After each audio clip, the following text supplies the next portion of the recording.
Warriors, the men of the DO, the Directorate of Operations.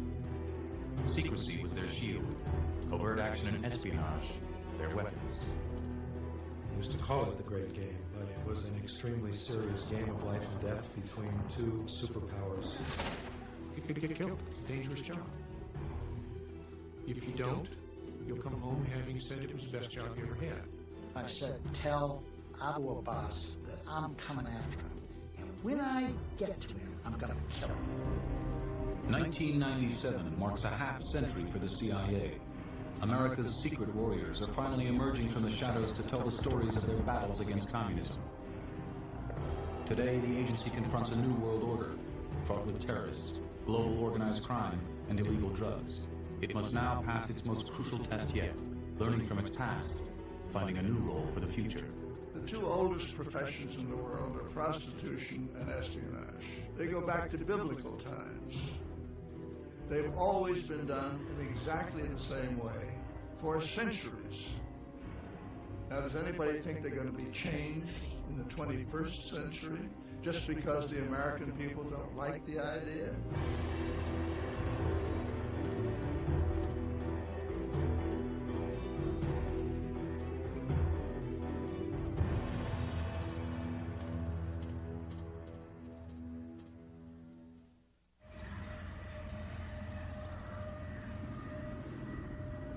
The body of William Colby, director of the CIA in the mid-1970s, washed up today on a riverbank in southeastern Maryland. A police spokesman said that Colby had apparently drowned while canoeing more than a week ago.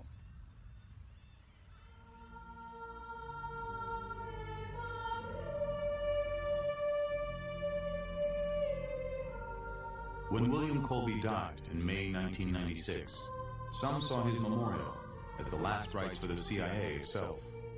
William Colby served his nation as a spy who saw himself firstly as a public servant, especially during that sinister political season we called the Cold War. They were a brotherhood, a bold and secret fraternity, respected, feared, and reviled throughout the world. William Colby was a charter member who personified its highest aspirations and presided over some of its most brutal failures. He has been called a soldier priest or a soldier monk, but I would say that the combination of those two qualities makes a very good intelligence officer. A combination of having the moral high ground and an ability to be ruthless when you have to be.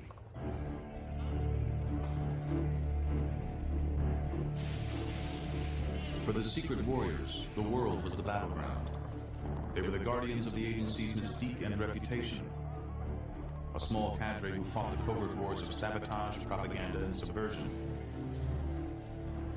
These were the men of the DO, the Directorate of Operations.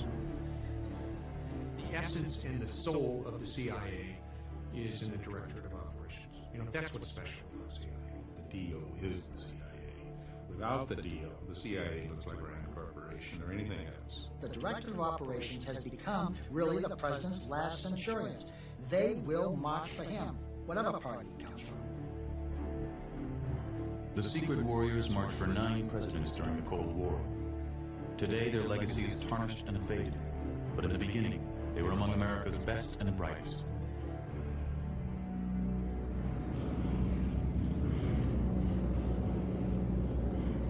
It started with Pearl Harbor. The surprise attack that brought America into World War II should have been no surprise at all. The military had compiled enough intelligence to know that the Japanese were coming, but failed to put the pieces together. William Wild Bill Donovan, a World War I hero and Wall Street lawyer, was brought in by President Roosevelt to head the Office of Strategic Services, the OSS. Donovan's mission was to bring America's intelligence operations under one roof. He had a tremendous feel for people.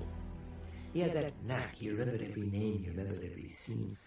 So when Roosevelt gave him the go-ahead to set up this office, why, he wrote to the top university people, to the top banking people, to the top business people, to the top scientists, the top engineers. He got them all to come to Washington, like a Pied Piper. To the tables down at Maurice, to the place where Louis dwells, to the dear old Temple Bar we love so well. Yale University spawned many officers of the OSS and later the CIA. It It was a world of establishment ties and secret societies, small elite fraternities that became the model for the intelligence brotherhood. The senior societies are very important at Yale. There was about 90 people out of 700 who graduated who were in them. They were not all the outstanding people, but they tended to be people who accomplished something. And it was, I guess, that horrible word male bonding. But, I mean, you got to know these people very, very well. We are poor little lambs who have lost our way. Ba, ba, ba. Jack Northrop graduated from Yale in 1943. From his class alone, 42 men went into the intelligence service. Among the insiders, the OSS earned the nickname Oh So Social. A lot of these Ivy Leaguers, the sons of J.P. Morgan and various others, all collected around OSS because they thought this is going to be interesting work. Donovan's a leader. We'll get in there and win the war. Richard Helms, a Williams College graduate, played a key role in organizing Donovan's European spy network, the intelligence gathering arm of the OSS. William Colby came out of Princeton and worked the covert action arm of the OSS. You were dropped into some resistance area, and you were supposed to bring in more guns and more explosive and so forth, and report intelligence that you learned, help them organize, train them on some of the new weapons that they'd never seen, that sort of thing. When World War II ended, the United States hoped its victory would usher in a new era of peace. The armed forces were demobilized, and the OSS was disbanded. But Stalin's Red Army occupied Eastern Europe, and the Soviet Empire was taking aim at capitalism around the world. Here was another totalitarianism, the same kind of threat that we'd faced from Hitler, same expansionist, totalitarian power that we had to stand up to. Well, obviously, intelligence is part of that. Old enemies became new friends as the free world faced the communist threat. General Reinhard Gehlen had been Hitler's commander of intelligence against the Soviet military. He was recruited by U.S. intelligence to head a team of ex-Nazis who were paid to be America's eyes and ears behind the Iron Curtain. It was the first in a long history of unholy alliances. You'd never like to use Nazis, but we needed their information. They had a very good intelligence operation on the Soviet Army and on the war, and they've been working there for a long time. I just felt it was a necessary thing. Don't like to kill people either, but if you're in the Marine Corps and you're on a coral reef, you're attacking a coral reef, you don't worry too much about the fact you're killing Japanese to take the island. The world is tired of political fanaticism. National security became the national priority. In July 1947, President Harry Truman signed the act that gave birth to the Central Intelligence Agency. The CIA's mandate was to help the President of the United States contain the Soviet menace. When diplomacy or military action was inadvisable or impossible, the President could turn to his secret warriors. Their operations would be hidden not only from America's foes, but also from its elected officials and its citizens. If a covert action was discovered, the President could disavow knowledge of it. This doctrine came to be called plausible deniability. At Republican headquarters, a tremendous ovation greets the President-elect and the next First Lady. A beaming Ike and a radiant Amy. The long campaign is over. The American When Dwight Eisenhower took office, he brought with him two brothers to run a foreign policy dedicated to stopping communism in its tracks. John Foster Dulles, a Wall Street power broker, took over as Secretary of State. Allen Dulles, a dapper Princeton OSS man with an appetite for covert action, was his shadow counterpart at CIA. Allen loved the great game. He had tremendous experience as a case officer, as head of OSS in Switzerland during the war, and he had a tremendous enthusiasm, great charm. He was sometimes called the Great White Case Officer. Only months after taking office, the Eisenhower-Dulles covert action program began to pay dividends. Former Premier Mossadegh's ruined house is a mute testimony to 3 days of bloody rioting culminating... In 1953, when Iran's prime minister threatened to nationalize British-American oil interests, the CIA took action. A few agency officers hired a local mob to protest against the government.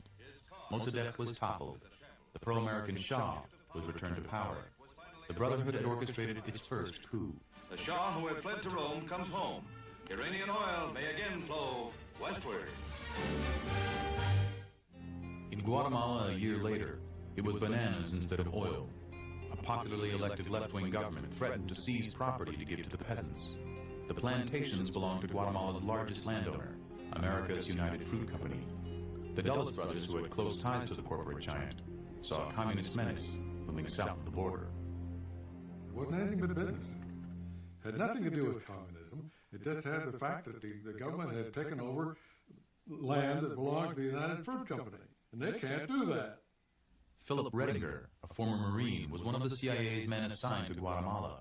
The CIA disguised old American planes to look like Guatemalan rebel aircraft and faked radio reports to create the illusion of a mass revolt. There were several stations being broadcast, and they staged things like, Colonel, now you move your troops over this way, and then Colonel so-and-so, and then try.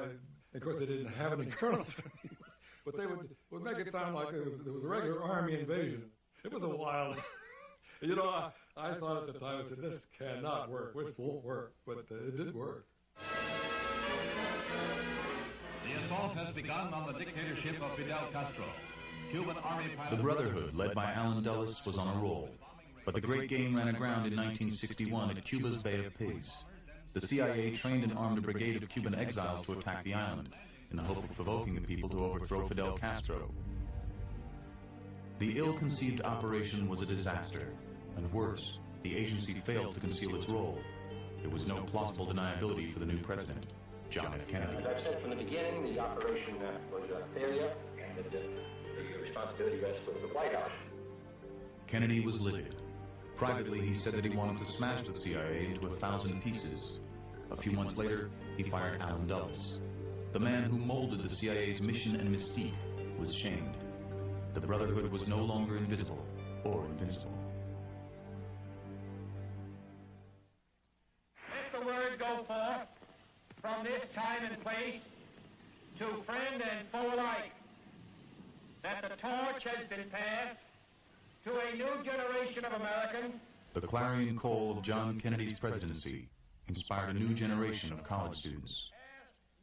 We had an incredibly large amount of faith in the institutions of government at the time. And within every campus, just about, in the United States, were a number of educators, professors, that were in fact spotting for CIA, for Peace Corps, for anybody, the Foreign Service. And we had an America Incorporated that had a common goal of some sort. What I saw my life as is advancing the interests of the American people or government in foreign affairs. And really, it was, you can say, as naive and as simple as that. I can't get over the feeling that I had when I showed up. This was an outfit that had an image that only the best and brightest from the Ivy League schools with tremendous political connections got in the door. And the truth of the matter is, I was really grateful to be there. I considered the agency at that time as something like an adult Boy Scouts who were looking then for young, active men to handle their paramilitary operations. America's young commander-in-chief was also James Bond's most famous fan. Though he had been burned badly by the Bay of Pigs, Kennedy was still intrigued by the possibilities of covert action. Kennedy brought forth the romance of counterinsurgency warfare to fight this new type of warfare, this secret warfare. And we, in essence, were the secret warriors caught up in his movement. Security of all Southeast Asia will be endangered if Laos loses its neutral independence.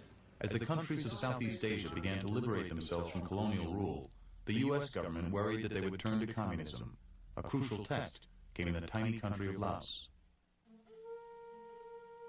By 1961, communist insurgents were beginning to make headway against the American-backed Laotian government. Kennedy ordered the CIA to keep them at bay. The secret warriors went high into the mountains to recruit and train native Hmong tribesmen. They would be taught to counter the Soviet-backed guerrillas, the Pathet Lao. One of the first men there was Tony Po, a hard-drinking Marine veteran of Iwo Jima and Korea. He had also taken part in a daring rescue of the Dalai Lama from the Communist Chinese. Some claim he was the model for Colonel Kurtz, the character played by Marlon Brando in Apocalypse Now. Why the old bull wine Pagota? looking eastward to the sea, there's a Burma girl a-sitting, and I know she thinks of me. For the wind is in the palm trees, and the temple will cry, holy crap. A lot of people who were on their way to Laos wanted to work with Tony. He had that kind of a reputation. I was, I suppose, a little bit in awe of him. He was a little bit larger than life. George, I'm going to give you I was the new kid on the block, and he was a big, strong, aggressive individual and demanded an awful lot of the people working for him. You remember when I first came through you? Yeah. You got off the airplane? And you picked me up and threw me back on the airplane? No. Did he do that? No. Yes, he did. George Kenny got out of college, wanted action, and made the grade in the CIA. He heard about Tony Poe and became his protege. Colin Thompson was an idealistic Yale man who also signed on for the secret war in Laos. To me, at that age, it sounded a lot more interesting than walking the streets in Berlin or someplace. So I went up country, got in my little airplane with Air America and flew up and circled around in the mountains of Laos, waiting for the clouds to lift so we could pop down into Longcheng, which at that time was really very primitive. And Tony was living in a tent, really. He used parachutes for his ceiling, and that was very sexy, frankly. We thought that was pretty hot stuff. To supply the war, the CIA set up its own secret air fleet, Air America. Masquerading as a civilian airline, Air America was manned by a collection of ex-GIs and chopper jockeys. For many of Air America's pilots, Laos was a defining experience of their lives. 30 years later, they still gather every year to relive their exploits. I don't know what they saw, but the flying saucer went like that. I don't think the F-84s even saw it. A missionary flying for the Christians in Action, which is the CIA. And he said, they're going to kill you. I said, hey, man, nobody kills Tony Poe.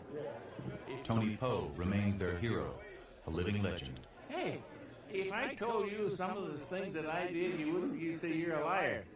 You couldn't do it. I was involved in the most beautiful killing operations of... No, but I could do it because I'm a little bit unconventional. So they're always asking Tony, well, how do you know you killed so many people? And Tony would basically say, well, that's my word. You don't trust me? Send me home. Hey, the guy said, how many did you kill today? The body count on the radio at nighttime. I had a machine gun section. Well, I said, I've got 8 pair of ears on my belt here. I said, how's that? He said, well, I want to see him. Plain manila envelope arrives from upcountry, addressed to Charlie, to Whitey, as he was known, Whitey, and from Tony. And I just happened to be in his office at the time, and he opens up the office, opens up the envelope, and out spill about 2 dozen ears. Yeah.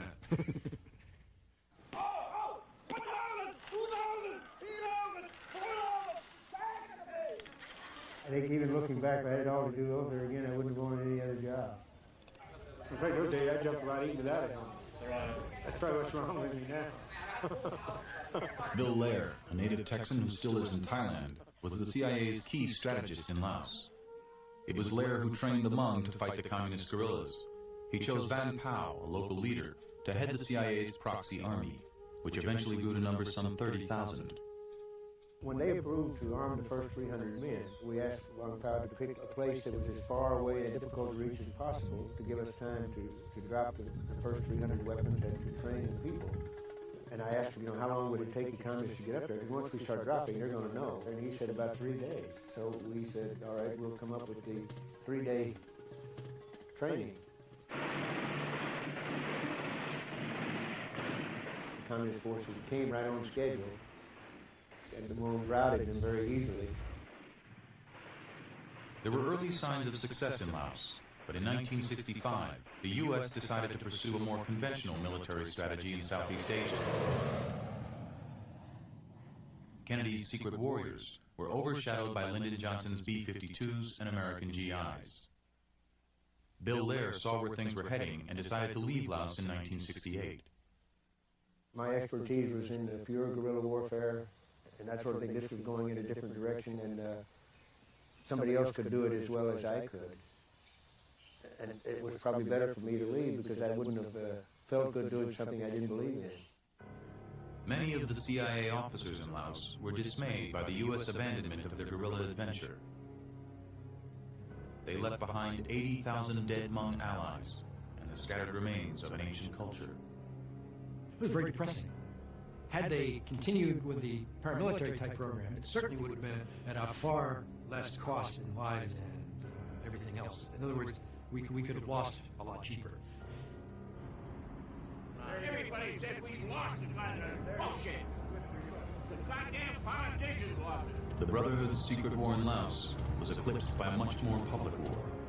All eyes turned to a neighboring country, Vietnam.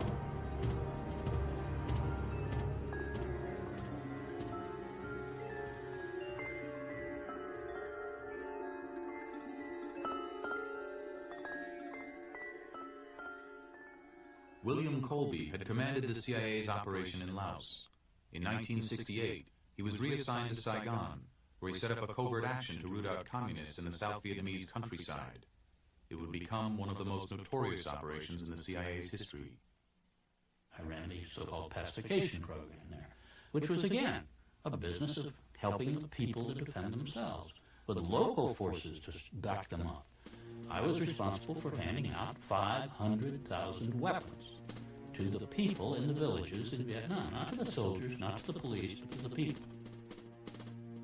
Ralph McGehee, a veteran CIA officer, was assigned to Phoenix and soon had grave doubts about the program.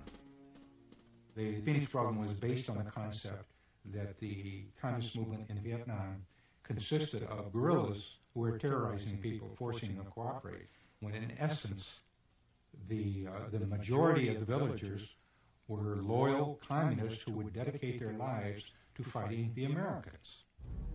So we were fighting a war in Vietnam that had nothing to do with reality. Thousands of innocent people were swept up in an operation that grew more and more out of control.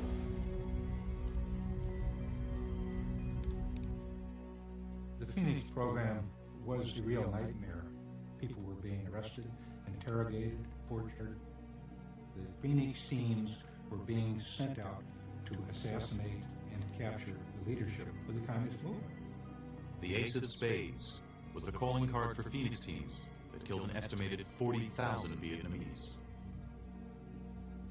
For McGehee, Phoenix took a devastating personal toll.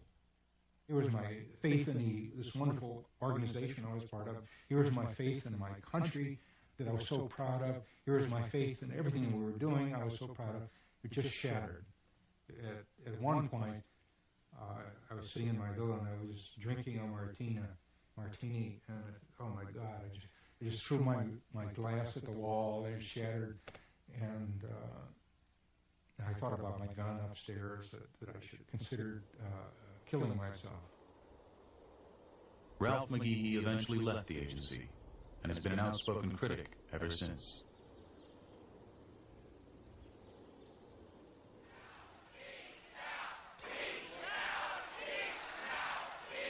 By 1968, the Vietnam War was bitterly dividing America.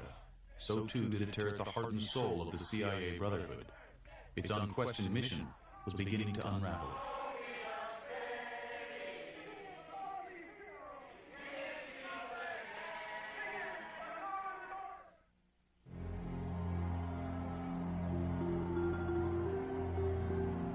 In the 1960s and 70s, Latin America was exploding. The CIA's biggest fear, that Fidel Castro would export revolution, was coming true. We financed operations wherein they placed bombs in churches in different parts of the country and left behind pro-Cuba propaganda. This would then stimulate enormous demonstrations against communism. Philip Agee was among the promising young CIA officers helping military governments stem the revolutionary tide. He was stationed in Uruguay, where his agents infiltrated communist groups for the local police. I was in the police chief's office with my boss at the time, John Horton, and suddenly I hear something strange. It's like a wailing coming through the walls. It got louder and louder and screaming, and then moaning and horrible sounds, and it was quite clear that somebody was being tortured and we were hearing it, I realized what I was working to support. And I didn't want to do that anymore. In 1969, Agee did the unthinkable. He quit the CIA and decided to write a diary that exposed secret CIA operations. No one inside the Brotherhood had ever broken his oath of secrecy. It was not enough simply to describe what the CIA does.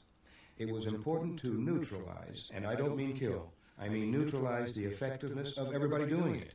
And that's why I was involved, after my first book came out, in the exposure of hundreds and hundreds of CIA people around the world. He betrayed everybody he knew. Every person that thought he was a friend or a colleague, he betrayed. John Horton was station chief in Uruguay, Agee's boss and one of his confidants. It isn't just a matter of his giving away secrets. He was spoiling the lives and careers of people that knew him and trusted him. Think of betrayal, and I think you can understand how I feel about Agee.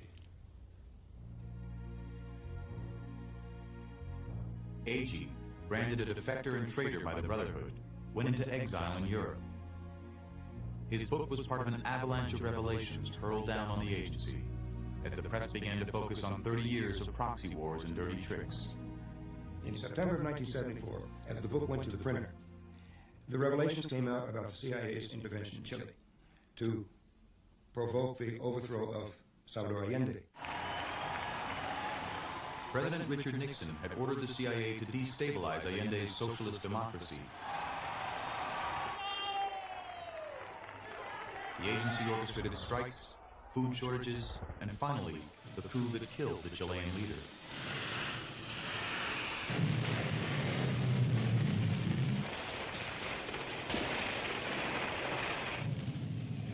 When the story broke in 1974, Congress, fed up with the lies of Vietnam and Watergate, went after the CIA with a vengeance. The attitude in the White House seemed to be, if in the wake of Vietnam I can no longer send in the Marines, then I will send in the CIA. The Senate investigation, headed by Senator Frank Church, began to blow the Brotherhood's secret operations wide open. A shocked nation heard about hundreds of covert operations, including one program Richard Helms helped institute back.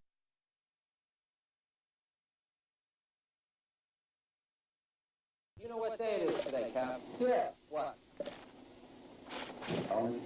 What day of the week? Wait a minute. Don't bug me. The CIA and the Pentagon had feared that the Soviets were conducting mind control experiments with a new substance called LSD. The U.S. military began its own experiments with the drug, using American soldiers as subjects. Come on, man. I don't want this stuff. The CIA tested unwitting Americans in an operation called MK Ultra. It hired a federal narcotics agent, George Hunter White, to run it. White then brought a bureau colleague, Ike Feldman, into the operation. He says, we have some mind-bending drugs. And he says, I'd like you to see what they're all about and let me know so I can tell the people in Washington. The CIA gave White and Feldman immunity to set up brothels to conduct sex and drug experiments. Long before Timothy Leary in the psychedelic 60s, the CIA was running its own acid tests. I would go to various bars, massage parlors. I said, honey, I want you to do a favor for me. I said, I want you to pick up Joe Blow, take him to the apartment and give him a blowjob. And while he's there, I want you to ask him, hey, you know that airplane? How high did it fly? Hundreds of the agency's most tightly held secrets were revealed in a series of congressional probes. The so-called family jewels were described in detail by its new director, William Colby. Have you brought with you some of those devices which would have enabled the CIA to use this poison for killing people? We have indeed. Colby stunned the country with the most controversial secret of all, the CIA's numerous attempts to assassinate foreign leaders. Don't point it at me. One of the main targets of the agency's exotic arsenal was Fidel Castro. What they wanted me to do was see if I could recruit somebody to get into Cuba to either kill Castro or dope his drinks or do something to make him look like a damn fool. Have any reason to think that it might say how, if at all, this material was used in an aggressive way against someone to kill someone? Well, there may well be some of that. The hearings showed that under the Kennedy administration, the CIA had hatched 24 schemes to kill Castro, including one to infect him with botulism. Another plot involved hiring mafia hitmen to murder the Cuban president. When it was Kennedy, not Castro, who was killed, some in the agency worried that their Cuban operation may have tragically backfired. CIA officer Sam Halpern, who had worked on the Castro problem, was at lunch with his boss when they got the fateful news from Dallas. All we had from the head waiter was the president had been shot. At that point, we didn't even know he had been killed. And I called for the staff car to come get us to bring us back to the agency. And while we were waiting for the staff car, the only thing that I said to Des was, I hope it's got nothing to do with Cuba. In 1978, Richard Helms was grilled about covering up the Castro plots. Or why didn't you tell the Warren Commission about the efforts to get rid of Fidel Castro or to overthrow the Cuban government? But Mr. Dodd, you're singling me out as to why I didn't march up and tell the Warren Commission when these operations against Cuba were known to the Attorney General of the United States, the Secretary of Defense, the Secretary of State, the Assistant to the President for National Security Affairs, the President of the United States himself, although he at that point was dead. I mean, all kinds of people knew about these operations high up in the government. Now, why am I... Helms was not about to let the CIA take the fall. Originally, there was a concept abroad that these covert action matters would be handled in a non-attributable way. In other words, if they blew up, they wouldn't blow back on the President or the White House. But all through this period of time, the President of the United States has been aware of and has been approving all of these covert actions. After the Bay of Pigs fiasco, President Kennedy had authorized a new CIA effort to destroy Castro and his economy, Operation Mongoose. John F. Kennedy and his brother, Robert Kennedy, who was the Attorney General, were very insistent on having action right away. They wanted what they called boom and bang. There isn't any doubt as to who was running that effort. It was Bobby Kennedy on behalf of his brother. It wasn't anybody else. You've heard the doctrine of plausible deniability. Yes, and I've rejected it now, Senator. I say that we cannot depend upon that anymore. The question I was going to put to you is... The investigations were taking a terrible toll on the agency. Americans were outraged by what they were hearing, and two of the Brotherhood's leaders were set against each other. It was brother against brother. Helms remained defiant, while Colby cooperated. They were out of the old tradition. We don't talk at all, just silent, stonewall. And it was my feeling that that wouldn't work. That Congress had the constitutional authority, and it was a matter of trying to convince them that this was a very valuable agency. Colby was also pressured to reveal that his former colleague Richard Helms had lied to Congress about the CIA's involvement in Chile. Helms was fined and given a suspended sentence for lying to Congress. As long as the matter is in the court, I'm saying nothing.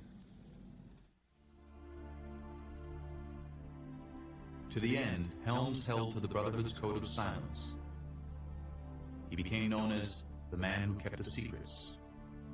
Certainly I was secure. I didn't talk about operations. I didn't talk about agents. I didn't talk about things which were legitimate secrets of an intelligence organization. And I kept the faith in these matters, with no doubt about it. And if that's what they meant by secrets, I did keep the secrets. Helms and Colby rarely spoke again, and the Brotherhood split ranks behind them. The church hearings were a watershed. Permanent congressional committees were set up to oversee the agency. The President's secret warriors were no longer above the law or beyond the reach of public scrutiny. The glory days were over.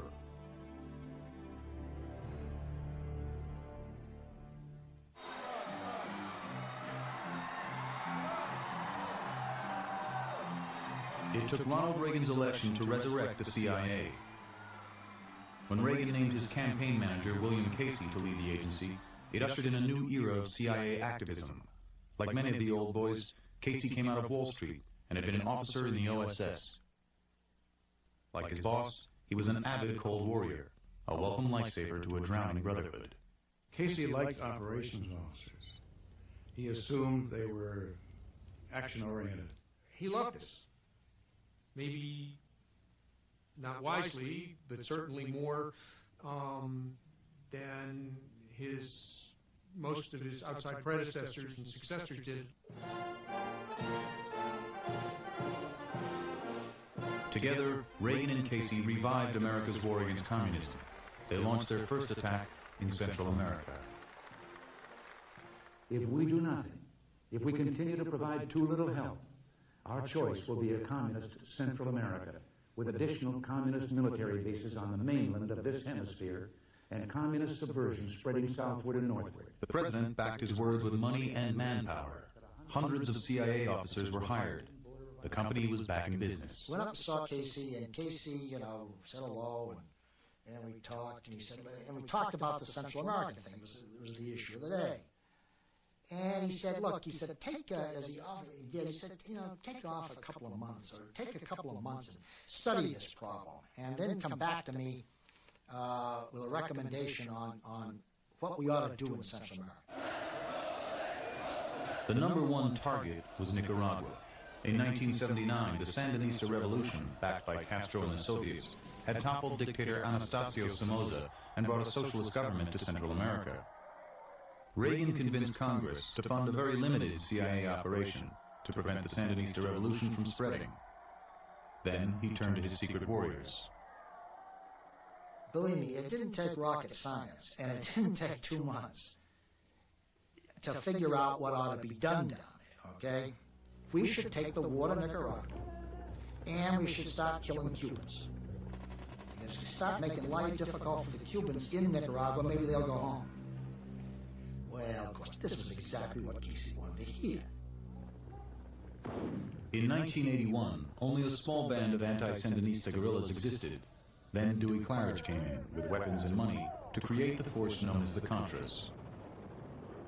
You gotta understand, for Reagan, the Contras were his boys.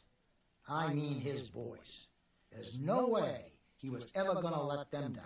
As long as there is breath in this body, I will speak and work, strive and struggle for the cause of the Nicaraguan freedom fighters. People gotta understand this. People said, that Reagan was asleep at meetings, so on and so forth. I was in a lot of NSPG meetings, okay? And I never saw that man asleep. Now, maybe he was interested in the subject. Remember one time after an NSPG meeting, he said, "You think you can get your vandals to attack that airport down there when they bring the MiGs in?" And I said, "Mr. President, I don't think my vandals who are your vandals have quite got the wherewithal to get down into the planes and attack that airport." With Reagan's unwavering support, the CIA operation grew beyond the mission Congress had originally approved. The Contras came out of the mountains to attack small towns and ports. I'd gone in and shot up the port of Corinto to take out the crane, lit the whole town on fire by hitting all the oil tanks, but nothing was really happening in a real sense. Casey wanted Clarridge to pull off something big to destabilize the Sandinistas. So I was sitting there, and I was drinking some martinis. It was late in night. I know I was drinking gin on the rocks, and smoking a cigar, of course. And, it suddenly came to me that mines was the way to go. Mining Nicaragua's harbors may have seemed like a good idea to Clarridge and Casey, but when news reports uncovered the CIA's role, Americans began to question funding a war against civilians. To the public, Reagan's freedom fighters were looking more like terrorists. In 1984, Congress outlawed all aid to the Contras, and Dewey Clarridge was reassigned. But Casey had other ideas. The director was interested in the ability to go to an existing, as he put it, off-the-shelf, self-sustaining, stand-alone entity that could perform certain activities on behalf of the United States.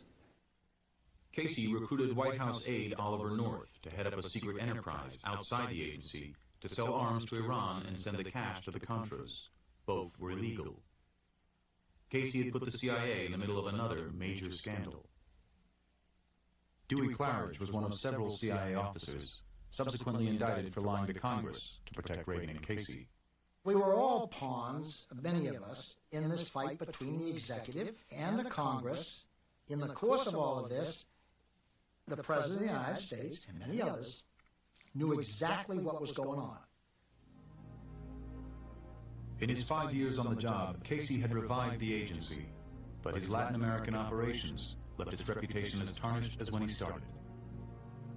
In many respects, he was the best director that we had during my 30 years with CIA, and sadly will be in some ways the worst. He was probably the leader of the agency that most loved it, or most loved my side of it. But all that said, I'd have to say he was a net loss. A brain tumor killed William Casey before he was called to account for the worst CIA crisis in a decade, and before he could stake his claim to what may have been the CIA's greatest victory, the defeat of the Soviet Army in Afghanistan.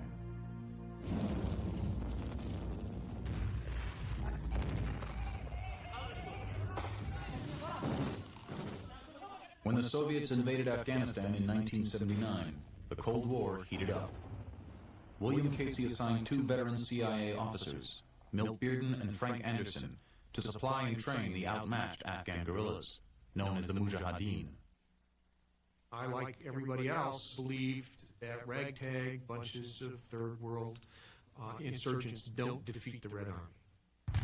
The initial idea was only to bleed the bear, to make the Soviet war in Afghanistan as costly as possible. But William Casey wanted more. I was in Pakistan. I saw Casey one time, and Casey said, "Why don't you go win it?" As opposed to let's go and fight to the last Afghan, or let's just bleed the Soviets. No, he said, "Go win it."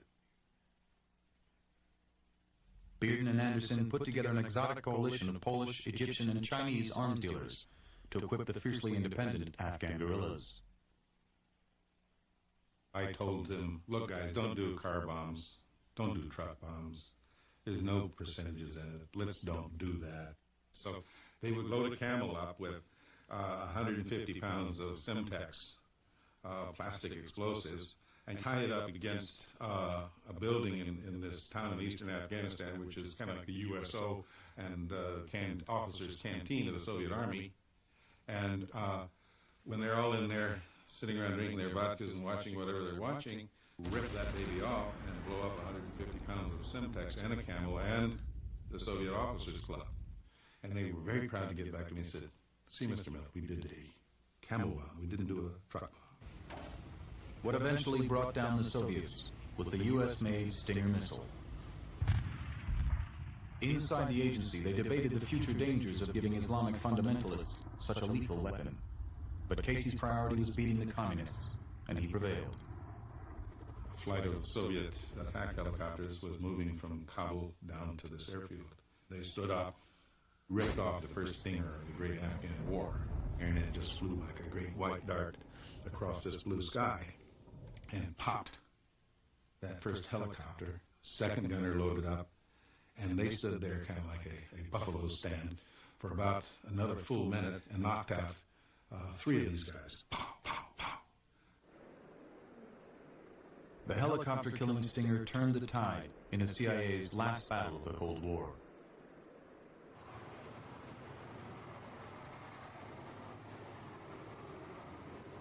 After suffering more than 13,000 combat deaths and a decade of severe economic strain, the Soviets abandoned the war against the Mujahideen.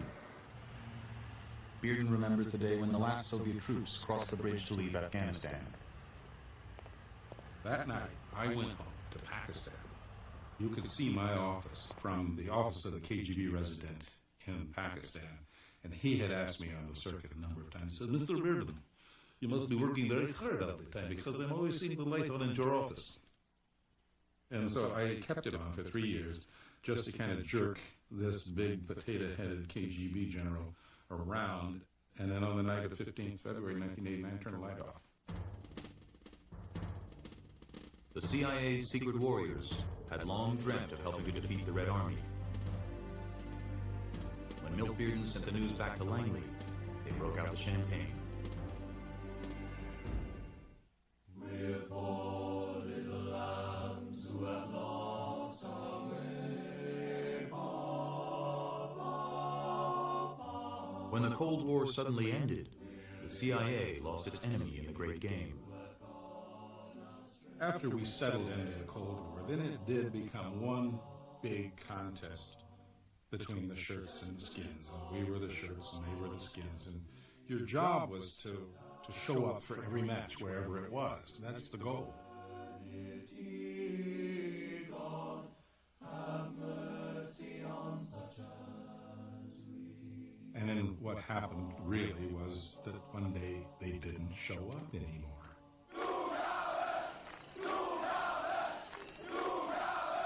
The fall of the Iron Curtain had taken everyone by surprise, even the CIA. After 40 years on the front lines of the Cold War, America's secret warriors found out like everybody else, from television. I'm sitting in my nice corner office in command of the Soviet East European Division and clicked on remote control, and there it was. That piece of the wall had been knocked over, and people were coming through. For me, it was a moment to rejoice beyond all. And I thought, can you believe that that's done? For over 4 decades, the secret warriors did the dirty work for an American foreign policy based on the belief that the Soviets would never reform or change. At their moment of triumph, the CIA faced a cascade of criticism. They had failed to foresee the enemy's historic fall.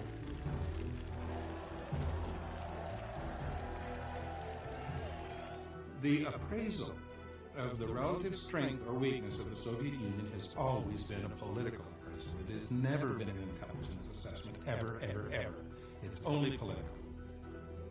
The Cold War was a political struggle between 2 nuclear superpowers. The president made the key decisions, and his secret warriors decided how to carry out the orders.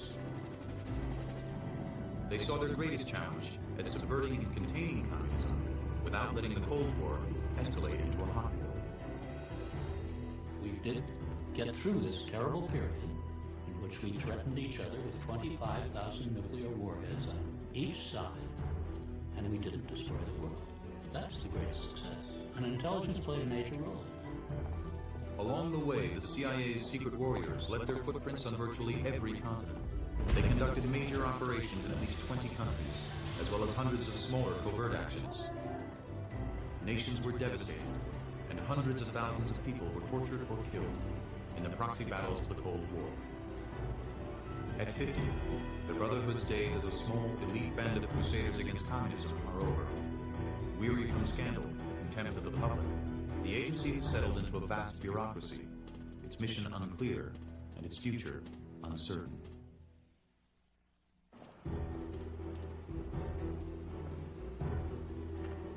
The great spy game between the CIA and the KGB was for global stakes. Throughout the Cold War, their agents did whatever it took to find out the enemy's secrets and uncover its plans. The world of espionage is to go to somebody else's country and break their laws. You always keep in the back of your mind, how can I use this person? You're lying all the time. And a lot of people consider that a mark on your character. When you lie, cheat, and steal, even for your country, it can take a toll.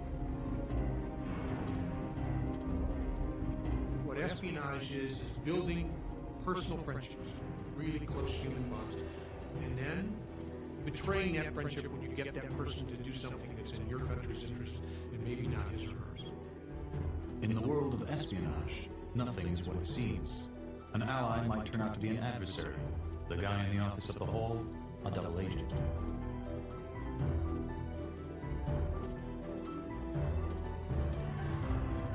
You're trying to get someone to betray. A trust. That's what it's all about.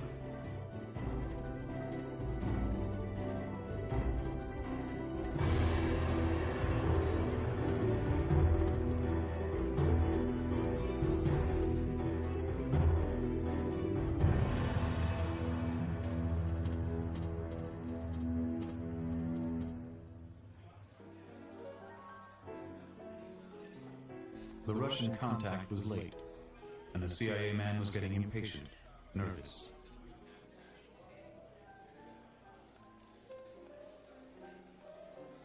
One hour and 3 vodkas later, when the contact failed to show, he decided to make contact himself.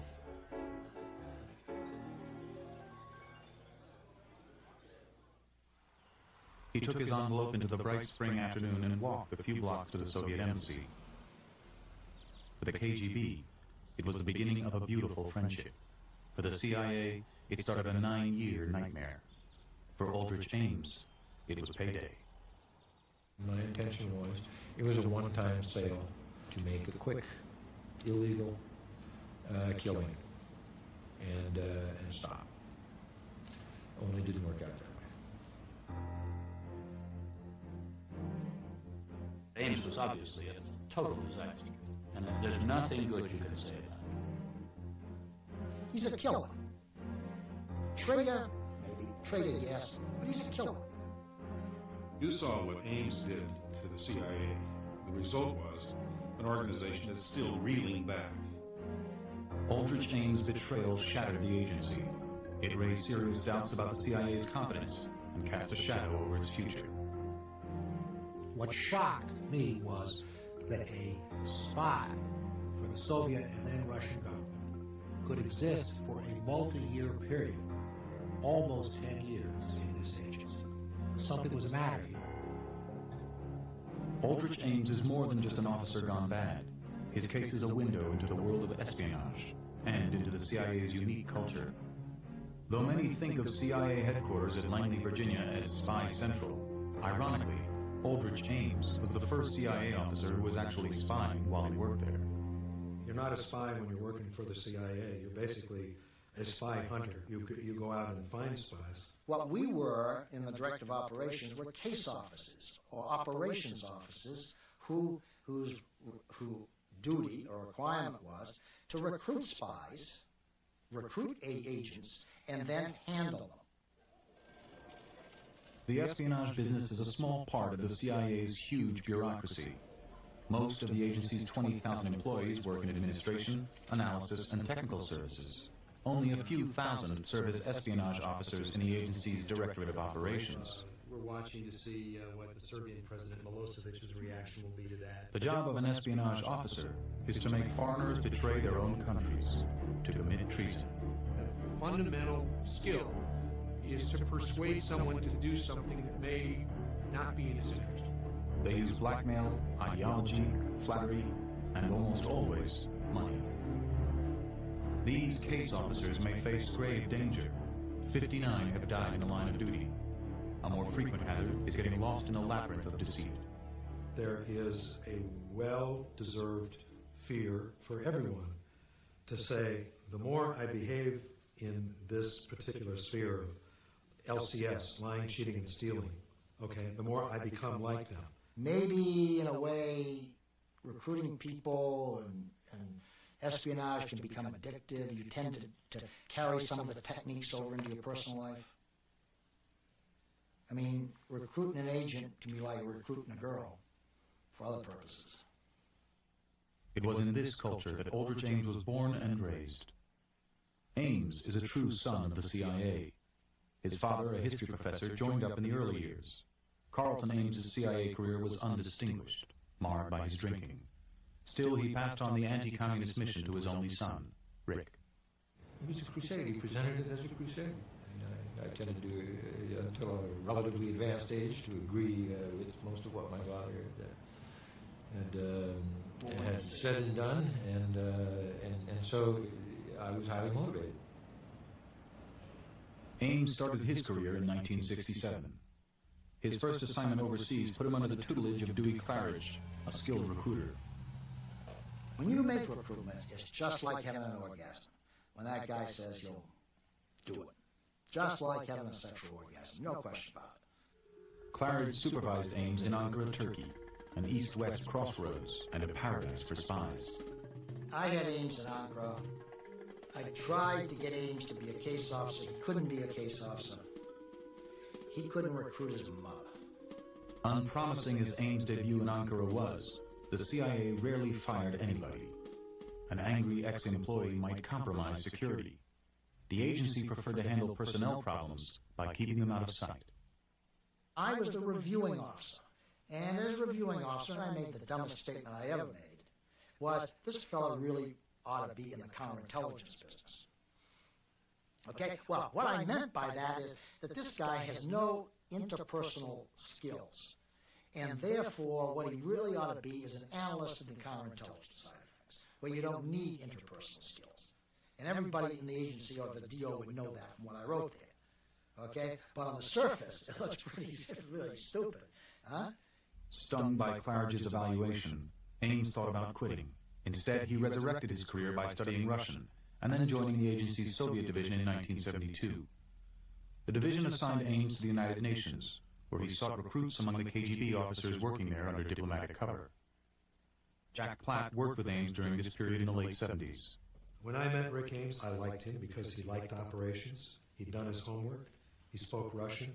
He'd studied the target. And I had a very successful operational relationship with him up in New York. In 1978, Ames was commended for his debriefing of Arkady Shevchenko, the highest-ranking Soviet diplomat ever to defect to the U.S. It was the high point of Ames's career. In his personal life, though, he was floundering. His marriage was collapsing and he was drinking heavily. Once he left a briefcase full of top-secret documents on the New York City subway. Despite his unprofessional behavior, in 1983 Ames was promoted to a new job in a different area, Soviet Division Counterintelligence. His assignment, to search for spies working against the U.S. Janine Bruckner, one of the CIA's few ranking female officers, supervised Ames briefly in New York in 1984. Ames came to work for me on a temporary assignment. He committed some security violations there, and I reported him and had him removed. Bruckner reported Ames for using a top-secret CIA safe house for extramarital liaisons. But back at Langley, Bruckner's warnings fell on deaf ears. After I reported him for security breaches, he continued to work in the most sensitive job that the agency had. Though Ames's post as a counterintelligence chief gave him access to top secrets, it carried little real power or prestige within the agency. After 20 years on the job, Ames knew his career wasn't going much further. He began to see things a little differently. Both the United States and the Soviet Union practice espionage on a mass, on a factory scale. Thousands and thousands of case officers with tens of thousands of agents collecting masses of information, which, frankly, was of very little use to anybody. In a tiny office on the 4th floor, the CIA was breeding the most dangerous spy in its history. He wasn't a daring swashbuckler, but a faceless bureaucrat. His weapons, papers and files. His cover, a sprawling bureaucracy. Delving into the CIA's extensive files, Ames studied the history of espionage, all the while preparing to make some history of his own.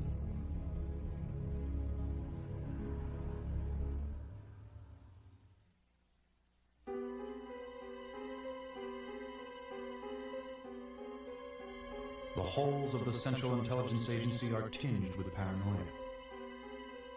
Penetration by an enemy spy like Ames is its greatest fear. From 1954 to 1974, the CIA trusted one man to protect its secrets. The legendary chief of counterintelligence, James Angleton. The imprint he left on the Brotherhood was enormous.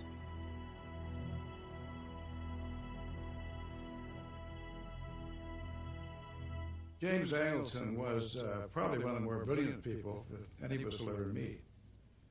Born in Idaho, James Angleton was raised in England. In 1937, he came back to the States to attend Yale. He was a poet. When he was at Yale, he published a poetry magazine. He was obviously an intellectual person.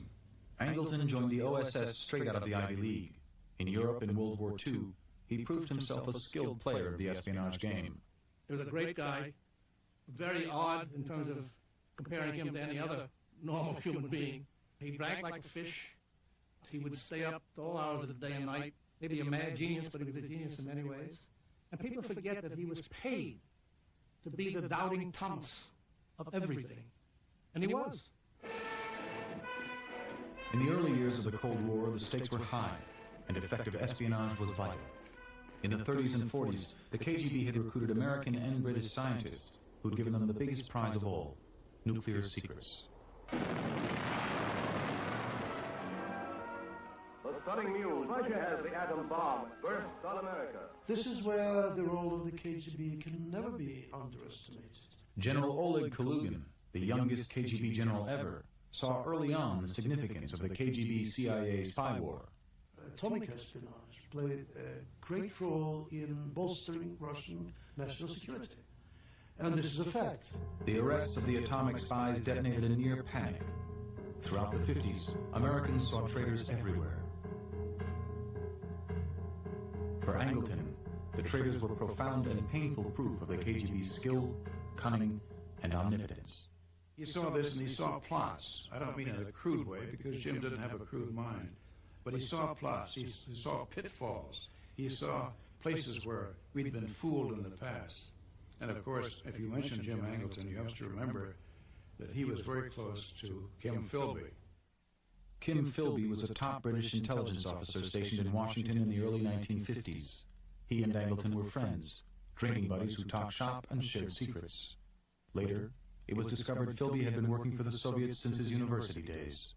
Kim Philby, who I supervised in Moscow for many years, would chuckle over the fact that Angleton had been so intimate with a Soviet spy. I think this closeness and this final realization by Angleton that he dealt with a Soviet spy really changed his character. That was a big shock to Jim. I don't think he ever got over it, because he and Kim Philby were close. And I suppose you're never the same after you're betrayed. What is true? Whom do you believe? For Angleton, the answer increasingly became nothing and no one. His paranoia was dangerous, at a time when understanding Soviet intentions was crucial to avoiding a nuclear holocaust. October 1962, the Cuban Missile Crisis. It began when the Soviet attempt to build nuclear missile sites in Cuba was discovered by the CIA's U-2 spy plane. What helped end it was crucial information passed to the CIA by a Soviet double agent. That was an intelligence coup, understanding whether the Soviets were really prepared to go to war or not. And we got that understanding from a human source called Colonel Oleg Penkovsky. Penkovsky was a senior military intelligence officer, fed up with life in the Soviet Union. In 1960, he volunteered to spy for the West, providing invaluable intelligence about Soviet military capabilities. It was the information that he supplied which made the president confident that the Soviets, Khrushchev, were not capable of carrying out whatever threats that they were making, and he was therefore able to solve the crisis reasonably. Washington insiders called Penkovsky the spy who saved the world. Incredibly, James Angleton began to suspect he was a fake. In Angleton's mind, the KGB possessed an almost superhuman power. In 1961, he found a soulmate who confirmed his worst fears. Anatoly Golitsyn, a KGB defector. Golitsyn validated Angleton's theories that the Soviets had penetrated everywhere. Most important, he told Angleton that there was a mole in the heart of the CIA. You say there's a mole? Yes. We know all about it in the KGB. Well, what's he like? Well, I don't know. I haven't seen his name or anything, but I think it begins with a K. And he was in Berlin, and he was doing technical work because he knew something about the bugging of the American embassy in Moscow. And he's of Slavic background. But here we were, bang, bang, bang, bang. I was right in the middle of the crosshatch. Carlo was a war hero in OSS days. He had been with the CIA from its beginning. The young technical expert thought he had a promising career ahead of him. But it was Carlo's misfortune that his name began with a K and he was of Slavic descent. Angleton's great mole hunt was on. I was on ice for almost a year. And I didn't know why. Finally, I got a call, go to the FBI and help them on a national security project of some high sensitivity. So I got over to the FBI in that old post office building in downtown Washington and walked in. And they read me my rights. The FBI interrogated Carlos 6 hours a day for 5 days. They said, there's a high-level penetration in the CIA, a mole, a spy. And we've got to find out who it is, and you're the principal suspect. Well, I was so relieved that it was something as preposterous as this, I laughed. And they said, what's funny? And I said, why in the world would I want to become a Russian spy? I have a comfortable life. I've got a nice family. I've got a wonderful wife. I've got great children. I've got enough means. I've got a decent career, or at least have had up to now. Why should I defect to the Russians? They looked at me seriously and said, "You tell us."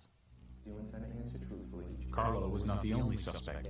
Dozens of officers were interrogated, and their careers derailed. The CIA was eating its young. In 1964, the situation grew even more bizarre. Another KGB officer defected to the U.S., Lieutenant Colonel Yuri Nosenko. Nosenko, much higher ranking than Golitsyn, offered an insider's view of the KGB's upper echelons. Golitsyn, who was always looking for a way to promote his own importance, insisted the new defector was a fake. Angleton believed him. I remember being called into my superior's office at one time and being told that Nosenko, that we thought was quite an acquisition, quite a boon to us, this defector, that he was considered to be sour, that he really wasn't a defector. They thought he was a double, a plant of the KGB. Had they had an asset within the KGB, they would have certainly found out about it. This was a genuine case, but they did not know. At Angleton's instigation, Nosenko was held in solitary confinement at a secret CIA base. For 3 years, he was interrogated, drugged, and deprived of sleep in an effort to get him to confess he was still KGB. He never did. Back at Langley, a battle erupted over which defector to believe. People took sides over this.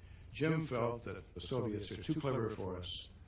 They're sending these false defectors. Anything that they offer us, anything we touch is going to be bad. And he had immense influence in the agency. Angleton believed that the KGB was orchestrating a worldwide, all-encompassing manipulation to undermine the West. He called it the Master Plan. It presents to the West, by the various themes that it promulgates, what I call a wilderness of mirrors. They can have you believe whatever they desire you to believe. He believed no one could see through the web of disinformation woven by the KGB. Angleton was so afraid the CIA would be tricked into recruiting KGB double agents that he essentially blocked the recruiting of any Soviet agents. All over the world, the CIA's espionage capability was gradually short-circuited. Stationed in Uruguay in the mid-60s, John Horton found his hands tied. We had a Soviet embassy in Montevideo. We wanted to work against it, against the KGB and the GRU officers in that embassy. And we were discouraged from doing so. And we weren't told why. We were just told, leave it alone for the time being. This is very hard on operations. The counterintelligence business lends itself to paranoia. And a certain amount of paranoia comes with the turf, and rightly so. But Angleton went way off the edge. It developed into, for example, theories like the screen, i.e., the Russian intelligence service is so good, so all-knowing, that what it has managed to do is put a series of false recruitment opportunities out there for us guys in the CIA to snap up onto, and they're all double agents. Jack Platt was a case officer in Vienna in the late 60s who found himself rendered ineffective.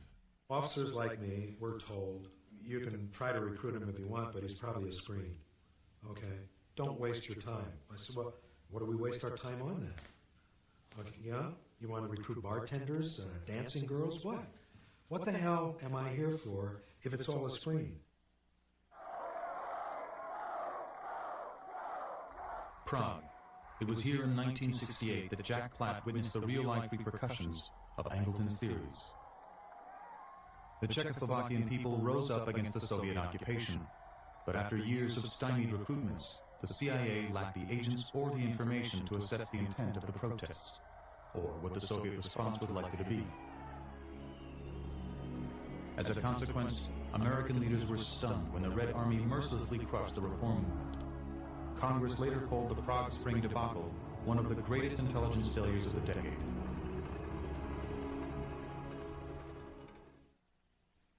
Despite his excesses, Angleton was a master of agency bureaucracy. He kept files on everyone and used them to consolidate his power. 6 CIA directors came and went, while the head of counterintelligence ruled unchallenged. What Angleton lacked was adult supervision. No one was really supervising Angleton. And I feel that, that Dick Helms bears a lot of the responsibility for this. Perhaps Angleton's search for a mole was somewhat excessive. The fact remains that counterespionage is a very important activity. It has to be ruthless. People are going to come under suspicion. Always loyal to the Brotherhood, Helms protected Angleton throughout his tenure. But another friend of Helms, Peter Carlo, was not as fortunate. Carlo was forced out of the CIA. His 22 years of distinguished service ended under a cloud of accusations and suspicion. I admit there were times when my vocabulary was extended thinking of Helms. I also remember the last time I saw him officially in the agency. I went to his office to say goodbye, and he said, well, Sergeyevich, sort of a pet name he had for me, would grow out of something. And I said, I think the humor in that name is sort of dissipated. He says, okay, Peter, he called me strangely. Peter, I think you'll never know how valuable your service has been to the agency. And I said, that's right, Dick, I'll never know.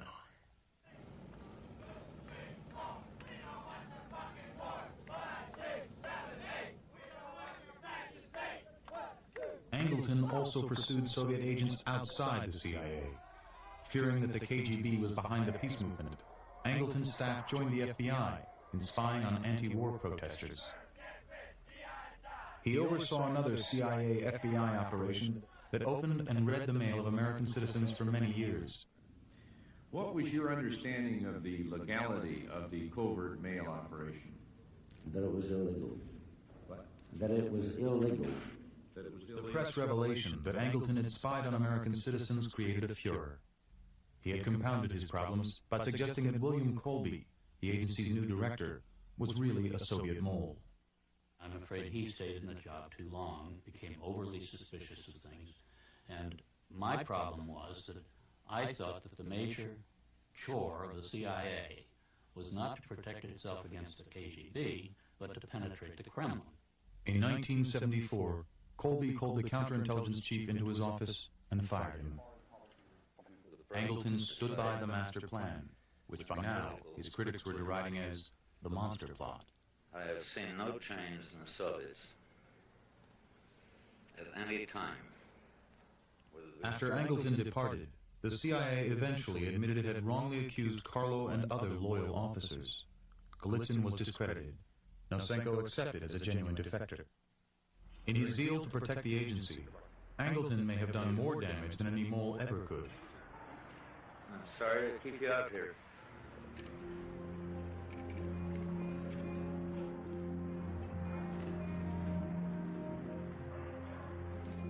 Angleton never found his dreaded mole, but he left behind a CIA so determined to avoid another obsessive search that one could burrow unseen for years.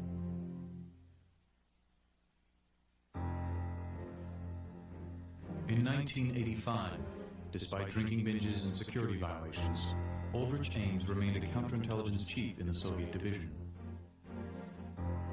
The agency was consumed with Director William Casey's secret war in Central America. In the decades since Angleton's mole hunt, the CIA had let down its guard.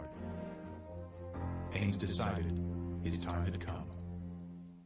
My growing disillusionment was a convenient cushion for me to use. It didn't have a great deal to do with motivating what I did. What I did was an act of personal desperation. It was self-perceived desperation, money. Ames was deep in debt, paying for an expensive divorce and planning to get married again. His fiancée, Rosario Casas, came from a prominent Colombian family. Ames worried that his $60,000 a year salary couldn't buy a lifestyle that would satisfy his wife-to-be. Selling the CIA's secrets was his solution. His first sale netted him $50,000. Ames had the perfect cover. As a Soviet division officer, he was cleared to meet with Russians to try for new recruits. I was telling myself there was no risk. You have to understand that. I mean, you don't, for $50,000 or $2 million, you don't commit suicide. Before long, Ames began to worry. There were KGB officers out there on the CIA payroll. Any one of them could find out about him and expose him to the agency. To save his own skin, Ames decided to make a preemptive strike by exposing the Soviet agents before they exposed him. He assembled a 6-pound stack of top-secret documents describing all the CIA's Soviet operations, including full dossiers on the double agents who might be able to finger him. Stuffing the documents into his briefcase, he headed for the elevators.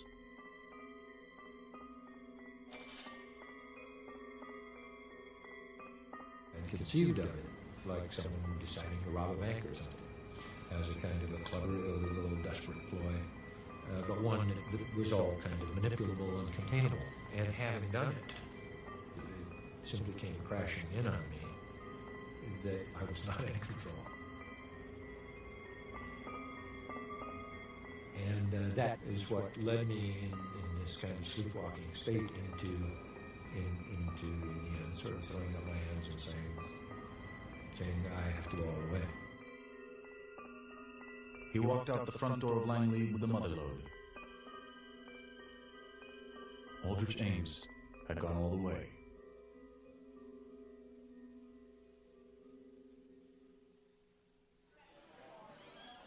Over lunch with his Soviet contact, Ames passed a shopping bag under the table. For a promise of even more information, the KGB contact said he would make Ames the richest spy in history, earmarking $2 million just for him. It was music to his ears. But a few months later, Ames received an ominous report. In Rome, a KGB colonel named Vitaly Yurchenko had walked into the CIA station and defected to the U.S. He was the highest-ranking officer ever to defect from the KGB, and he was ready to tell all. I got a call to go up to our division's front office, and I did, and he showed me the cables, and as I started to read it, obviously, I was astounded. Ames understood all too well that Yurchenko might know he was working for the KGB. He would find out soon enough, because he and a colleague, Colin Thompson, were assigned to meet the defector at the airfield and debrief him. Ames was late.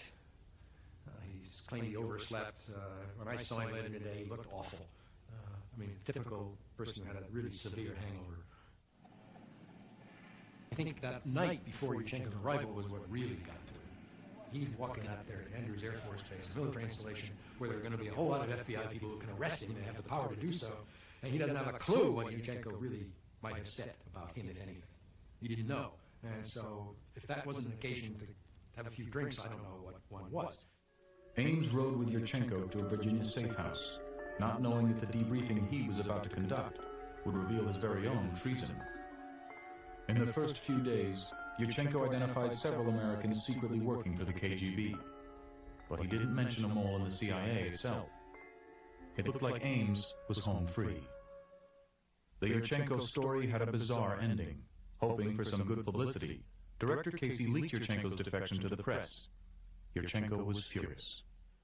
It's a Saturday night, and I was literally closing the front door on the way out for a date that night when the phone rang.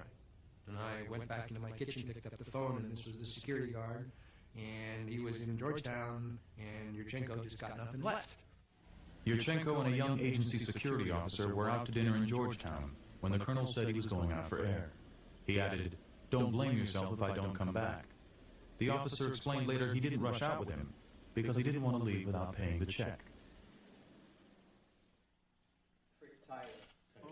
2 days later, Yurchenko reappeared at the Soviet embassy in Washington. The defector was defecting back. He claimed he'd been kidnapped and brought against his will to the U.S. Here I was kept in isolation and forced to take some drugs. Yurchenko claimed the drugs had incapacitated him, that nothing he told the CIA was reliable. Ask CIA officials what kind of secret information I gave them. It would be very interesting for me to know too, because I don't know. The story saved face for the KGB. The CIA looked incompetent. The agency had lost a prize defector in a restaurant. Soon Yurchenko was on his way home to Moscow. As he walked toward the plane, a clue to a far greater disaster for the CIA could be glimpsed in his entourage.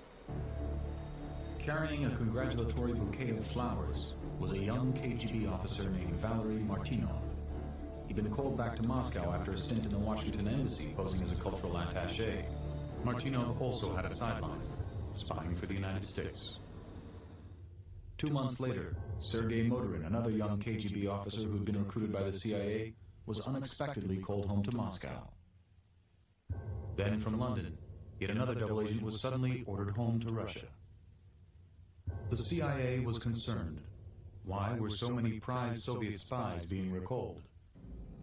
No one in the CIA imagined that the answer was in their own ranks.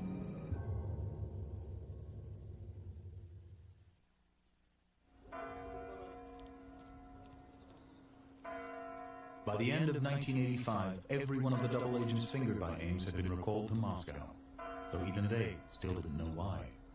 Some continued to work for the CIA. One, Sergei Motorin, went to a dead drop scheduled by his CIA handlers and right into a KGB trap. KGB officer Yuri Shvets later learned of his colleague's fate. Motorin was supposed to unload a dead drop in a Moscow cemetery.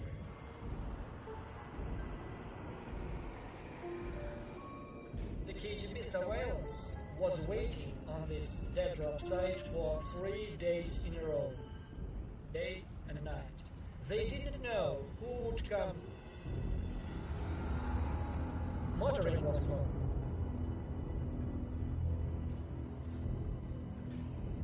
After the KGB arrested Motorin, they threw him into the basement prison of their headquarters, the infamous Lubyanka.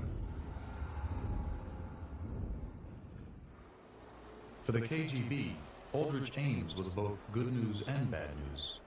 I think some wish they would never have a man like Rick Ames. Because to find out that the establishment, the Soviet intelligence establishment, was infested with CIA moles was the greatest scandals of all, and Khrushchev barely survived. Vladimir Khrushchev, the KGB chief, didn't want the traitors to disappear all at once. That might endanger his prize spy, Aldrich Ames, by tipping off the CIA that there must be a mole in their ranks. Потому что без этого просто было невозможно работать. И, конечно, главное при этом всегда оставалось... But President Mikhail Gorbachev and the Politburo ruled no delay. The spies must die. The guys who were betrayed by Ames, this is how they died. They take him into the dark room, and then one shot in the head of at the back of the head, he's dead.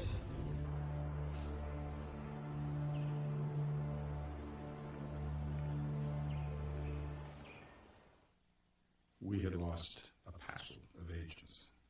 Bam, bam, kind of like 10 little Indians falling off. And so we knew we had a real problem. So in case that we got trouble. CIA Director Casey ordered an immediate investigation and named Officer Gene Vertifay to head it up. The agency had to face the possibility of a traitor in its ranks. It had never happened before, and no one wanted to believe it ever could. The investigators searched instead for communications breakdowns, broken codes, bugged embassies, wiretapped phones. As Vertifay's investigation got underway, word spread through the Soviet division of Motorin's fate. One day I ran into Gene Vertifay in the hall, and Gene told me right there, she said they just executed him. He was arrested and executed. She was upset. She'd long been involved with that case, and she was upset, and I was shocked. I was upset. And of course I said the necessary things to her. 10 Soviet spies were executed, while the man who betrayed them coolly walked the halls of the CIA. The initial investigation didn't find any communications problems.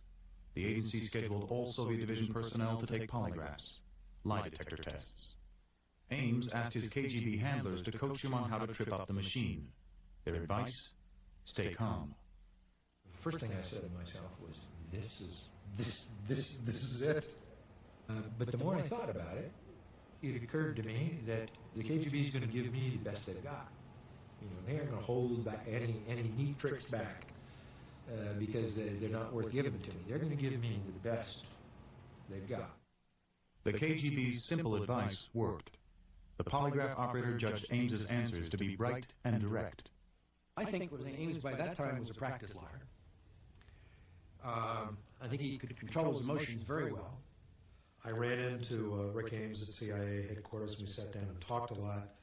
There was not one thing that I could detect in him personally that would have told me something's changed about Rick. He was clever, he was cool. Jack Platt didn't suspect Ames, but he was growing uneasy about the CIA's losses in Moscow. He saw what had happened when he tried to recruit a rising young KGB officer, Gennady Vasilenko. We were introduced by a mutual friend and sort of eyed each other the way dogs do when they first meet, circling around the table. Of course, I didn't know he's a CIA guy, or I was suspecting that something's fishy going around, but that's my job. I was ready for that. Both officers played the game, each hoping to recruit the other. Then Vasilenko dropped from sight. The KGB had panicked after Ames exposed all the traitors in their midst. Suspicious of Vasilenko's contact with Platt, they threw him in prison.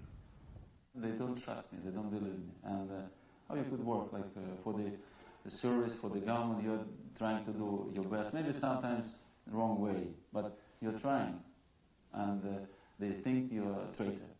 The disappearance of his potential recruit, plus the loss of the CIA's double agents, began to add up. Please, I don't claim to be, I'm the super glorious guy that nobody ever listened to, but you have to put two and two together and say, no counterintelligence organization gets that lucky, historically, without having a guy on the inside. I have no idea who it is, but they got somebody. And if we don't start looking for him, we're just crazy. You swear to tell the truth, the whole truth, nothing but the truth, so help you God? I do. But a political crisis erupted that derailed the investigation. The Iran-Contra scandal sent the agency running for cover. Director Casey was in serious trouble, and the last thing the CIA needed was the further humiliation of uncovering a mole in its headquarters. In May 1987, William Casey died. His successor, William Webster, was not even informed about the loss of the Soviet agents. The disaster that occurred in Soviet operations went largely unnoticed by the outside world. It just sort of fell off the back of the stove for many years. With the heat off and the KGB money rolling in, Ames could indulge. He bought a new Jaguar, designer clothing, jewelry for his new wife Rosario, and a $500,000 house in the suburbs, which he paid for in cash. I just cannot imagine that somebody didn't start wondering, how could he possibly do that? And then take it for a and they didn't. I guess they didn't. I'm just every time I think about it, it gets a little more mind-boggling. The CIA ignored other clues that something was amiss with Ames.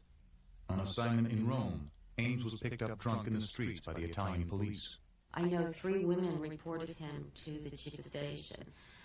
He was their supervisor. He was drunk all the time, and they didn't pay attention. His drinking took a toll on his work for the KGB as well. Once he became so confused about where to meet his KGB handler that he flew to Zurich instead of Vienna. Well, I was never a big steady drinker. I mean, all I know was that certainly I had trouble controlling my drinking at various times and over a long period of time. What it really all comes down to, I don't know. As Ames was sleeping off his liquid lunches, the ground was shifting under his feet. The Soviet division, now run by Milt Bearden, was re-energized by the changes rocking Eastern Europe. We are rolling.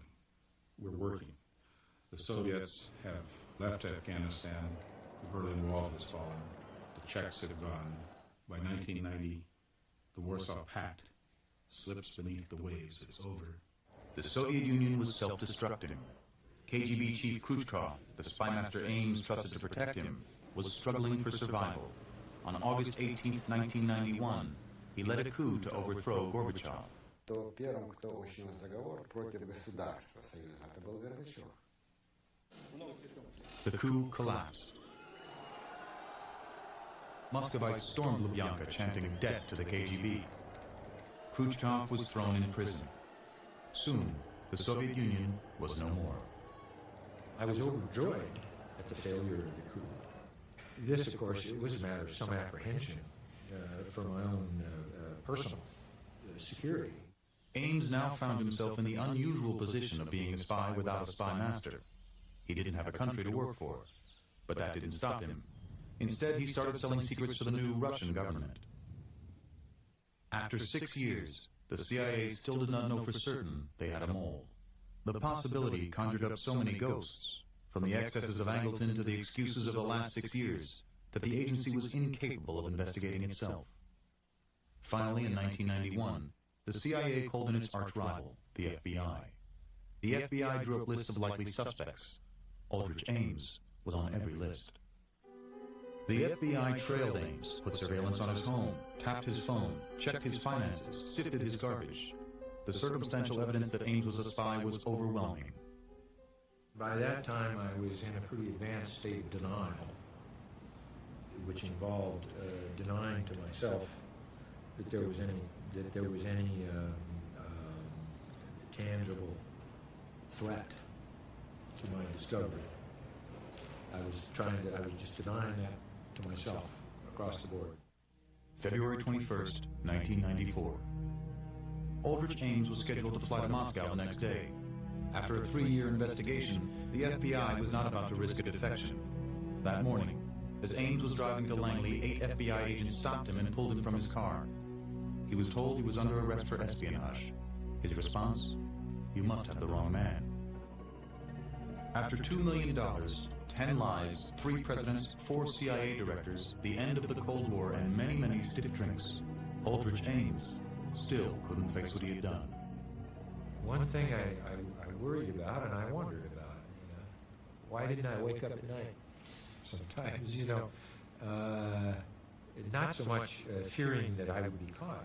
Why didn't I wake up at night feeling as guilty as I thought I should about what happened to some of those men? And I don't know what the answer is.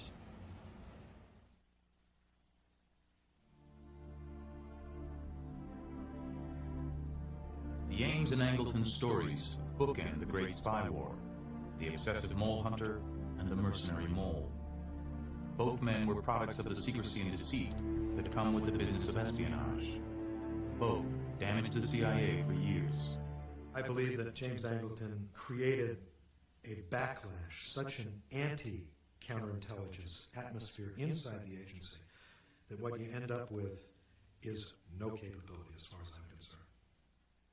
He did a lot of things he shouldn't have done, but basically I think Jim was right. As a matter of fact, during his period of 20 years as head of counterintelligence, we never had an Ames case, at least not that we know of. Aldrich Ames is now in federal prison for the rest of his life.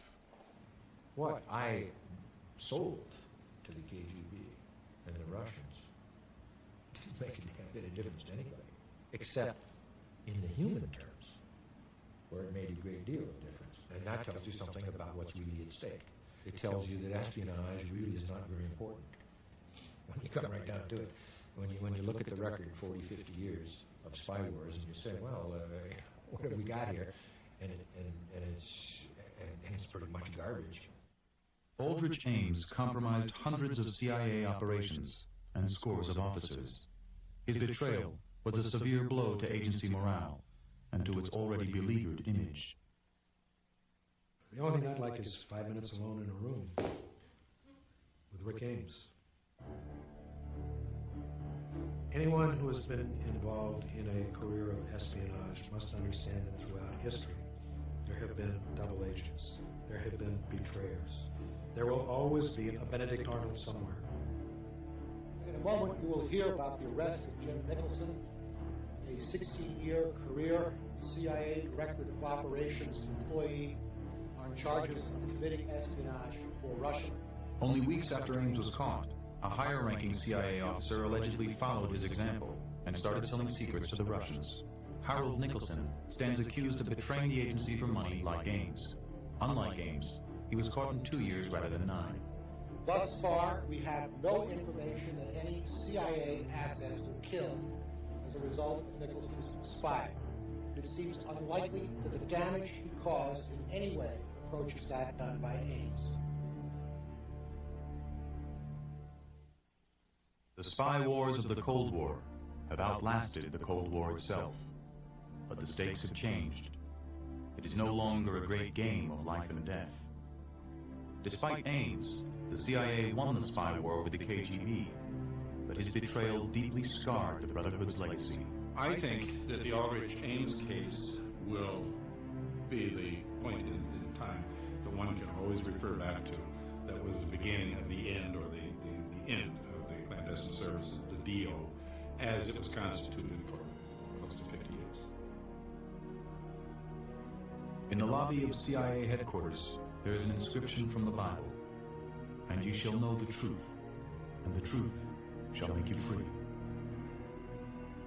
The goal of espionage is to uncover the truth. But in the wilderness of mirrors that is the Central Intelligence Agency, the truth can be hard to find.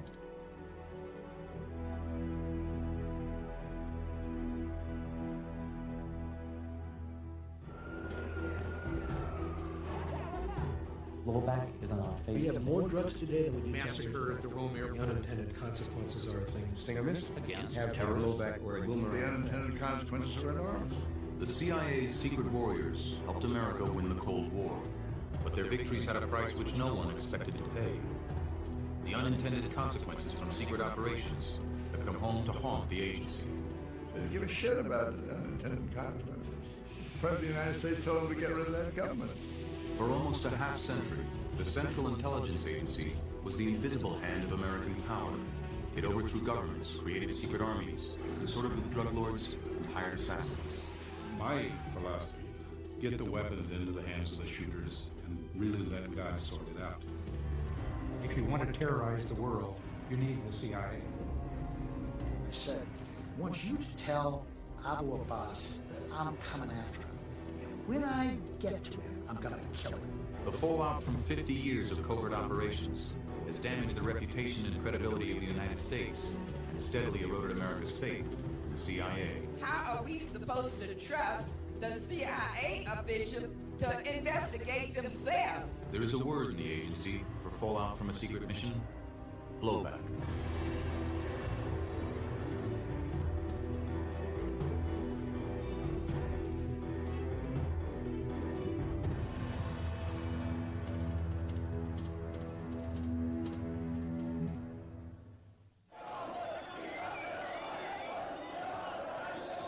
Blowback hit home for many Americans in 1979.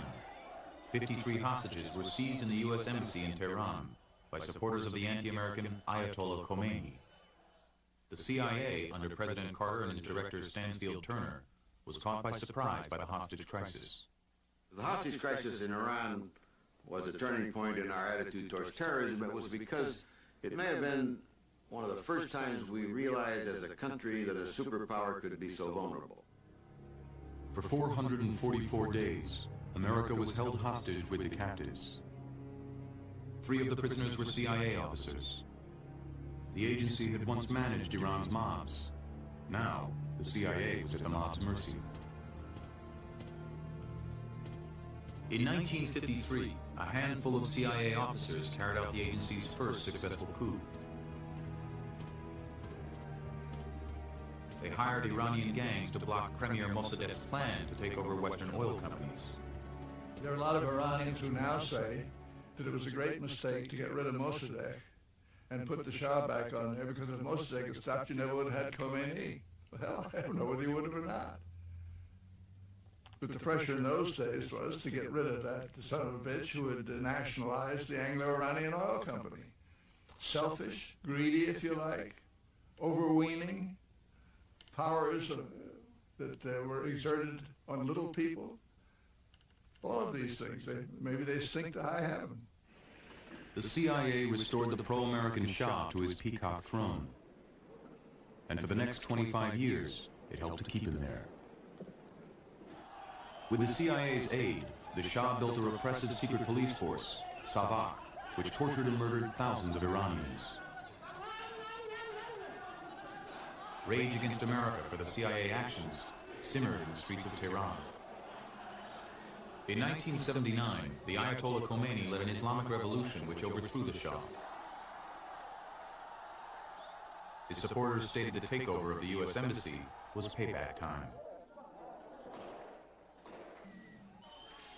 I don't believe that we in the CIA at that time understood the culture of Iran well enough. That is, that there was this substantial clerical movement that was growing in importance.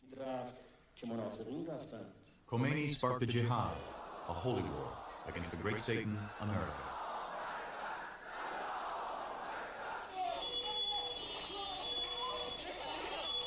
Blowback hit again in 1983. Iranian-backed Shiites bombed the U.S. Embassy in Beirut, the CIA headquarters in Lebanon. The chief of station in our station in Beirut, before he accepted the assignment, was at dinner with me, and they asked me what I thought. And I had to say to him, he said, you know, you could get killed. It's a dangerous job. If you don't, you'll come home having said it was the best job you ever had. The embassy blast killed 63 people. Among them were 9 CIA employees, including Anderson's friend, the chief of station. It was a horrible day to have to replay that conversation when I realized that it had happened. The agency was up against a new kind of enemy, difficult to locate, much less destroy. Finding an effective response was a dilemma. Violent retaliation might provoke still more blowback. Recruiting agents to infiltrate terrorist cells could also cause problems. We had an individual who was just about inside a terrorist organization when they said to him, you must go out and murder so-and-so in order to prove to us that you're really part of us. They came to me and said, do we let him do this and have this payoff of inside information or not? And I said, absolutely not.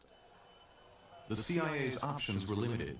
It could not legally use the same tactics as terrorists. Iran was not the only problem. Libya's Muammar Gaddafi was the godfather of Middle East terrorism. The CIA found out just how hard it could be to thwart him.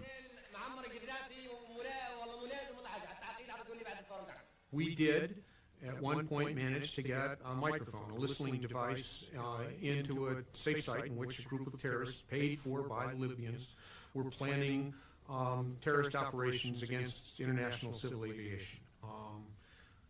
The microphone just happened to be a lot closer to a refrigerator than it was to the conversations, which left us in a position of frustratingly knowing that they were planning attacks on aircraft, knowing that it was probably going to happen someplace, but we never knew where, we never knew when, until the day that we all came to work faced with the fact that this one had got by us. They did it. For over a decade, Gaddafi's men were behind a series of atrocities, from the 1973 Rome airport attack to the 1985 Christmas season massacre that murdered 19 people in the Rome and Vienna airports. President Ronald Reagan and CIA Director William Casey decided it was time to revamp the agency's approach to dealing with terrorism. I went to see Casey, and Casey said, the president's really got the heat on me about the DO and the CIA doing better on the terrorist problem. And I said, well, I've got some ideas.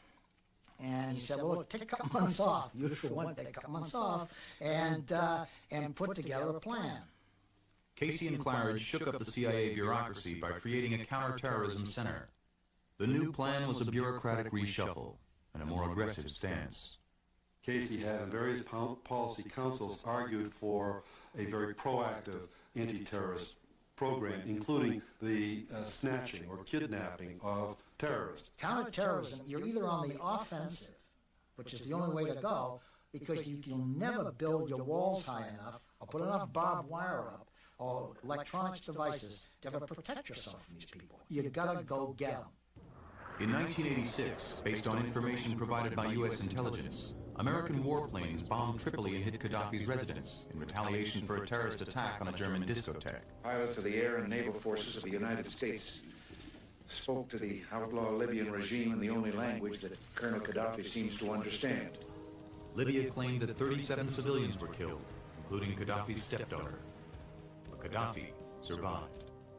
In the mindset of the Middle East, an eye for an eye and a tooth for a tooth, this would have been seen and was seen by the Libyan government as a blood debt to be settled.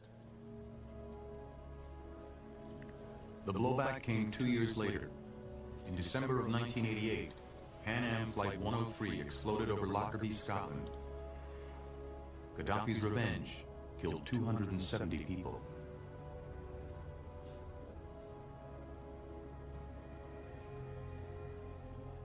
At the time, I supported retaliation, but seeing what the consequences of that bombing were, I would have opposed it at this point, and I oppose those kinds of violent acts of retaliation because ultimately they don't work, and ultimately they do have unintended consequences, blowback. Fighting terrorists offered the CIA a chance to regain popular support after years of disdain, but it also required using tactics that could blow up in the agency's face. In the early 80s, to help contain Khomeini's Shiite terrorists, the U.S. turned to an unlikely ally, the Iraqi dictator Saddam Hussein. If you're going to work the terrorist problem, you're going to have to deal with unsavory people. I mean, terrorism raises the question of dealing with people you wouldn't necessarily want as a member of your family. You wouldn't want your daughter marrying one of these people. Very often they're that kind of person. Okay? Scumbags. In 1980, Saddam Hussein started a long, bloody war with Iran. President Reagan and Director Casey set up a secret deal to assist Saddam. The CIA gave him critical intelligence to help his regime fight the war. In return, they expected him to stop harboring international terrorists. The thought was that maybe go over and talk to Saddam Hussein about giving us Abu Abbas, because he really owed us some.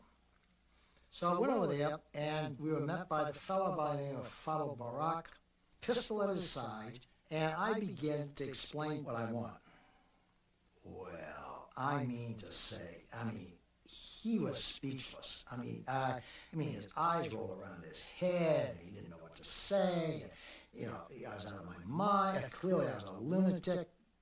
Claridge asked Saddam's intelligence chief to turn over Abu Abbas, the terrorist responsible for the hijacking of an Italian cruise ship, the Achille Lauro.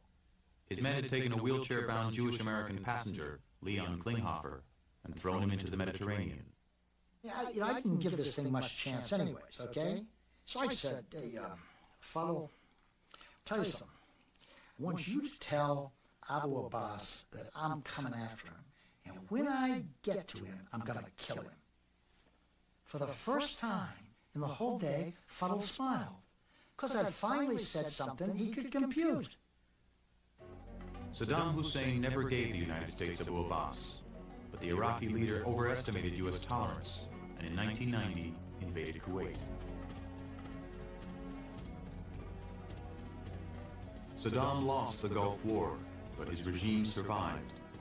The CIA, which only a few years earlier had assisted him, has since supported repeated attempts by dissident Iraqis to remove him from power. I don't quite know how to phrase this because I would hate to sound cruel and that sort of thing, but with all the Kurds being killed and the rough situation in Iraq, I just can't help wonder why we haven't killed Saddam Hussein yet. If we could get him out of the picture. Let me say that we have a law in this country, I don't know when it was passed, against assassination of foreign The agency, which had launched assassination plots against at least 9 foreign leaders, only stopped the tactic when Congress passed a law against it in 1975. Not only ethics were at issue. There's no public official in the world any more vulnerable than the President of the United States. And as the United States gets into the assassination business, we're going to lose the President very fast. The threat to U.S. officials hit home in January 1993, when a terrorist gunman opened fire on agency employees as they sat in their cars at an intersection outside CIA headquarters. The attack left 2 dead and 3 seriously wounded. The accused killer, who escaped and is still at large, was a veteran of the Holy War in Afghanistan. Blowback from one of the agency's greatest victories had struck at their front gate. Unfortunately, there was more to come.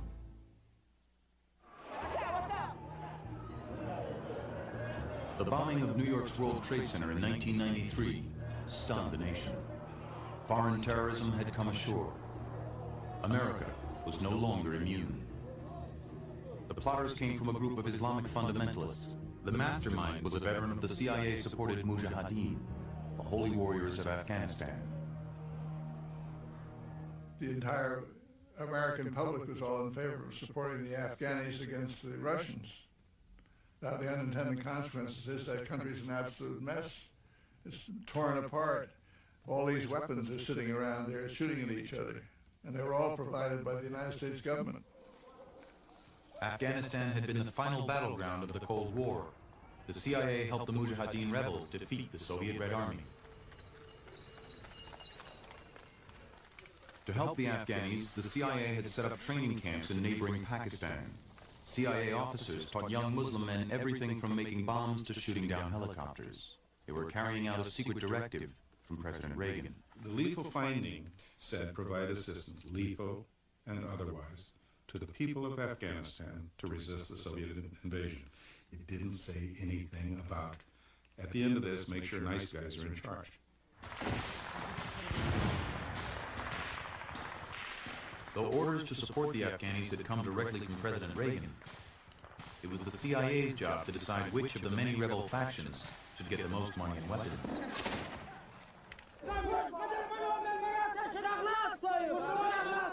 The CIA chose Gulbuddin Hekmatyar, a fundamentalist who hated the West.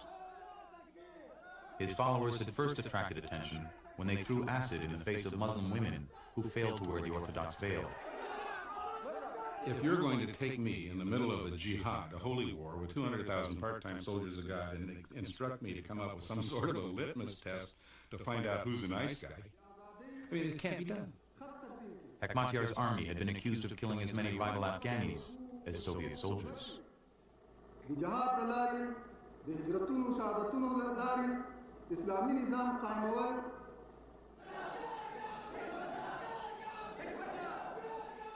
What's it like sitting in a room staring at Hekmatyar? What you're staring at is a guy who says, you can almost read it, I have my purposes, you have yours.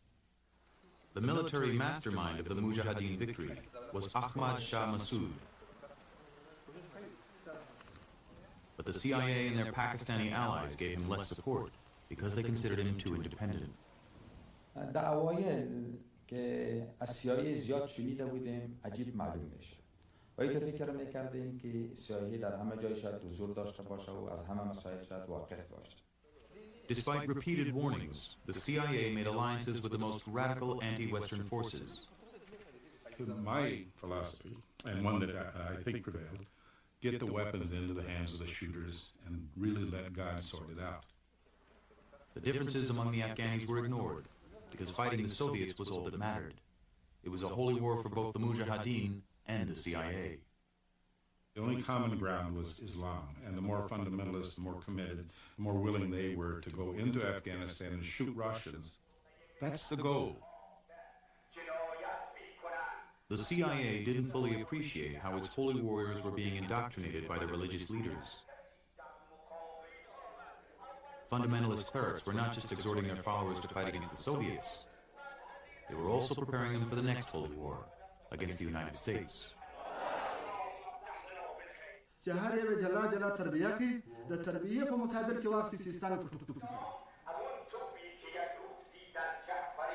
CIA had helped the Afghanis defeat the Soviets, but in the mosques, the agency was often characterized as the invisible hand of the great Satan America.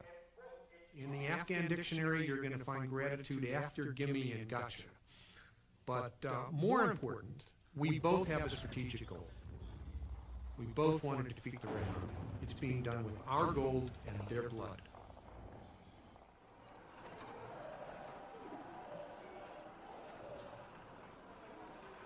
During the 9-year war with the Soviets, 1.5 million Afghanis were killed, and 500,000 were maimed or wounded.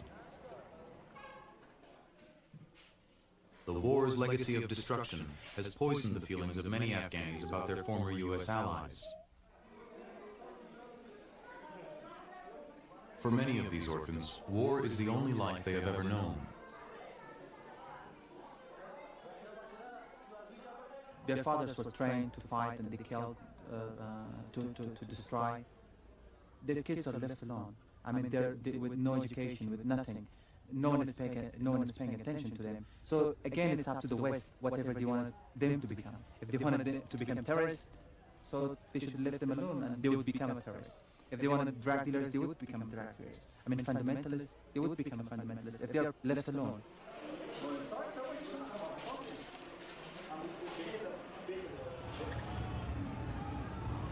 The latest incarnation of fanaticism that has risen from the ruins of Afghanistan is the Taliban.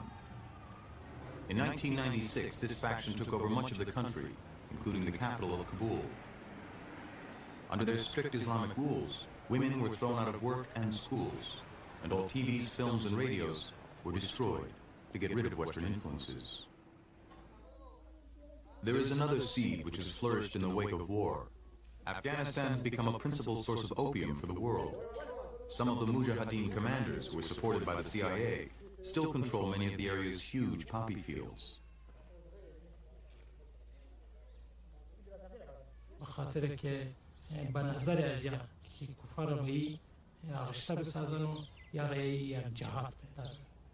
The warring factions in Afghanistan have enough drug money, guerrilla training, and sophisticated weapons to destabilize the region and spread terrorism around the world.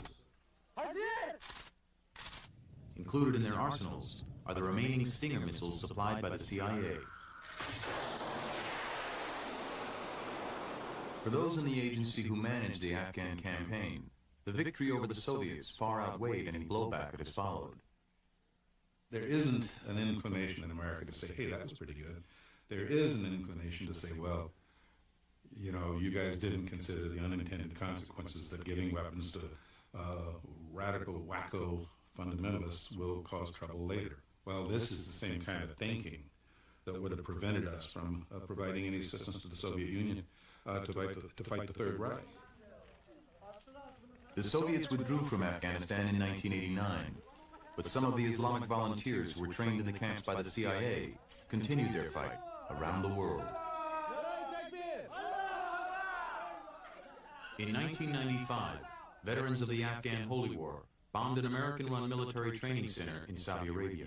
بعد ذلك زاد فيني الحماس للذهاب إلى أفغانستان للجهاد وبالفعل ذهبت إلى أفغانستان ومكثت تقريبا 3 سنوات. These people, some of these people, just left Afghanistan, and got spread all over important cities of the world.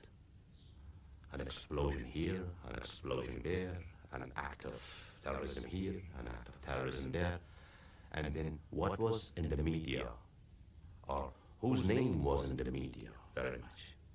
Afghanistan. The blowback from Afghanistan led to the first major international terrorist attack on American soil, the bombing of the World Trade Center.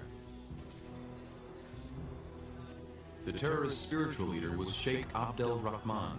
His fiery rhetoric had inspired many young men in the CIA training camps. Another holy warrior, Ramzi Youssef, allegedly planned to blow up the United Nations and the Holland and Lincoln tunnels. Today, Americans, like many people around the world, worry whether the blowback from the Afghan jihad will strike again.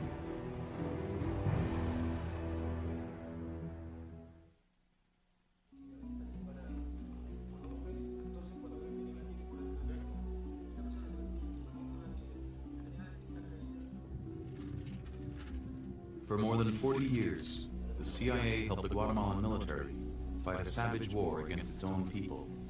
I saw the head of the body cut off, and it was just, lying on the grass, and the rest of the body mutilated. 100,000 civilians were killed, and 50,000 others disappeared, many buried in secret mass graves. It started in 1954, when the CIA engineered a coup against the country's democratically elected leader, Jacobo Arbenz. Arbenz had instituted a reform program to give land to the peasants. His plan alarmed the country's biggest landowner, the American-owned United Fruit Company. President Eisenhower sent in the CIA. We stepped in and tore the place apart since that operation. There's been one dictator after another, one evil operator after another. It's never been good since that operation.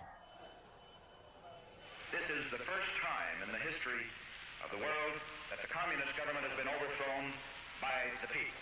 It was called Operation Success.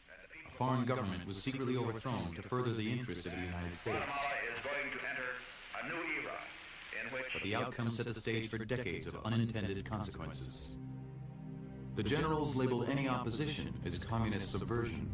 Protests by Mayan Indians, students, labor organizers, and clergy were crushed. Guerrilla rebels began to fight back in a long civil war. The CIA helped create and build the feared Guatemalan military intelligence, called G2. We got technological equipment from CIA, like listening devices, computers, technical equipment, and then we have bigger facilities. And then we had increased personnel, and then they focus against groups that are against the government. The death squads, which spread across Latin America, were born in Guatemala in the early 60s and continued for the next 3 decades. People began to vanish. They were simply snatched off the street by armed men in white vans, which became known as Mano Blanco, the White Hand.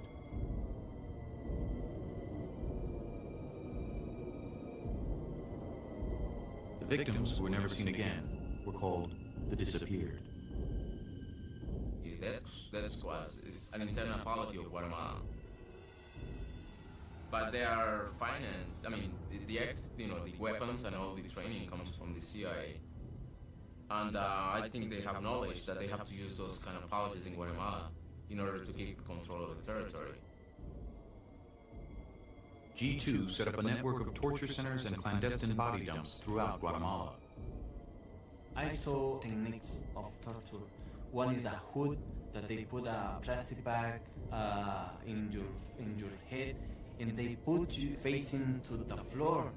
And when you are asphyxiating, they trying to cut the plastic bag with their teeth, doing like that until they kill them. Killing in the name of anti-communism became state policy in Guatemala. The scourge earth policy is against the Guatemalan people, especially the Mayan people, where the water was poisoned, and when people drank that, they died. Where the corn and beans and the crops were burned down, where women were raped massively, where families were closed into the house, and they were burned alive. Working out of the U.S. Embassy, CIA secret warriors advised and paid some of the top Guatemalan officials who ran the scorched earth policy. Key Guatemalan commanders were trained in counterinsurgency techniques at the School of the Americas in Fort Benning, Georgia.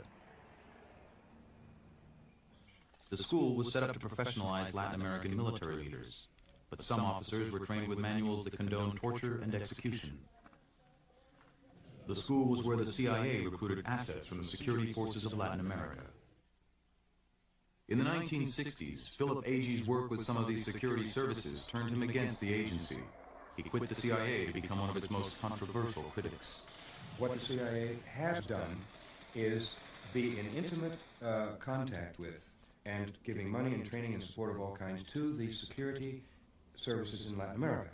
The school's graduates include Colonel Julio Roberto Alvarez, one of Guatemala's G2 leaders, Panama's General Manuel Noriega, a convicted drug trafficker, and Roberto Dovizon, who led the death squads in El Salvador. They give them training, they give them guidance, they give them information, and all of this is for political stability. In other words, it helps the services repress their own people, including murder on a huge scale, as in Guatemala. Guatemala's long civil war went largely unnoticed in the United States.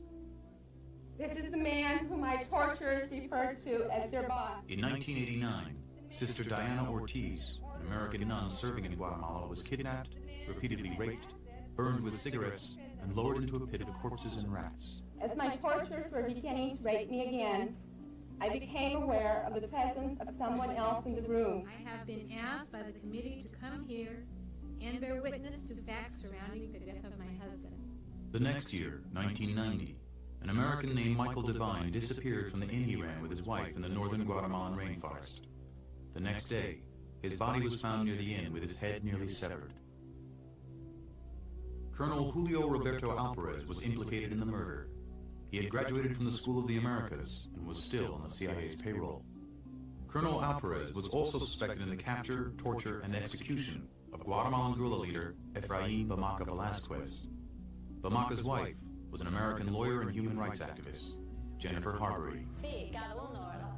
Attracting media attention through a long hunger strike, Harbury demanded that the Guatemalan and U.S. governments tell what they knew about her husband's disappearance. She accused the CIA of a cover-up. There was an order of execution by Colonel Julio Alpiras in 1992. He was on CIA payroll. Press reports and congressional hearings forced the administration to conduct an internal investigation into the growing scandal. The United States owes the American people a thorough investigation of the allegations of what went on. The Guatemala scandal forced the CIA to admit what many of its critics had alleged for years, that it worked closely with foreign agents involved in murder, kidnappings, and torture. I report to you today that we have taken a great many actions to restore the effectiveness and credibility of the DO. In 1995, CIA Director John Deutsch severely disciplined a dozen officers for shielding unsavory agents and stifling reports of human rights abuses in Guatemala. We have emphasized the need to evaluate the human rights and criminal records of prospective agents. In a move that angered some in the Brotherhood, Director Deutsch fired the two highest-ranking CIA officers responsible for operations in Guatemala.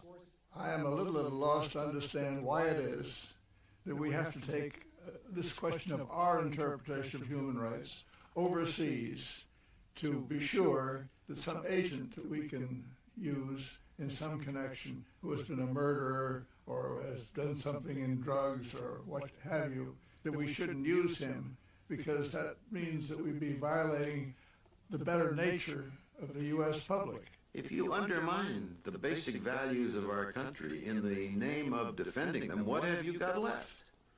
Pretty soon you believe all of this. The trouble with the CIA over the last 16 years has been that they have not been able to understand that there are rules that this country wants followed because they're fundamental to our way of life. In December 1996, the era which began with the CIA's 1954 coup in Guatemala finally came to a close. The last and longest civil war in Central America ended with a peace treaty between the government and guerrilla leaders. A general amnesty was included in the agreement. For many Guatemalans and the Americans caught in the crossfire, the human cost will never be forgotten. This picture was taken just a few days before he died. This is not some abstraction or some committee footnote that you're dealing with. A good man died, and the truth must be pursued.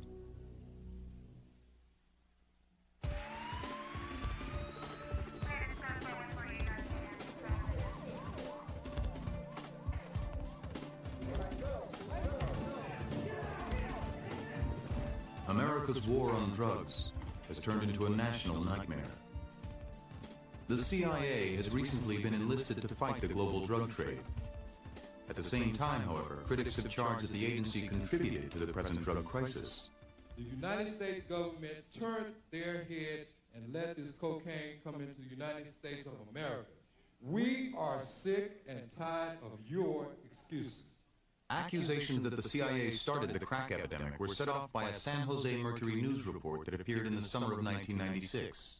The front page series claimed that supporters of the CIA-backed Contras sold cheap cocaine to LA street gangs to help finance the war in Central America. It is an appalling charge. It is an appalling charge that goes to the heart of this country. The CIA denied the Mercury News charges, which were also discredited in the media. However, for years, various reports have linked CIA covert operations to foreign drug traffickers. There's never a time in all these years that the CIA is not involved with drug traffickers, because the drug traffickers so often are the security forces whose purpose is to eradicate the drug trade, but who become traffickers themselves. It started right at the beginning of the Cold War, when the CIA helped Corsican gangsters keep the French communists from taking control of the port of Marseille. For the next 25 years, the Corsican mob used the port to ship heroin to America. The blowback was called the French Connection. The best people to work with are criminals. And the reason is they know how to evade the law locally. They have the networks, the hideouts. They know who in the government is corrupt. They probably have already bought the police. They're perfect natural allies. In the 1960s, as the CIA expanded its covert operations to the war zones of Southeast Asia, it recruited tribal leaders who used the agency alliance to become drug lords. Opium and the transfer and the trafficking goes with the title of Commander General. Tony Poe trained Hmong tribesmen to fight the CIA's secret war in Laos. He also tried to keep their opium crop off the market.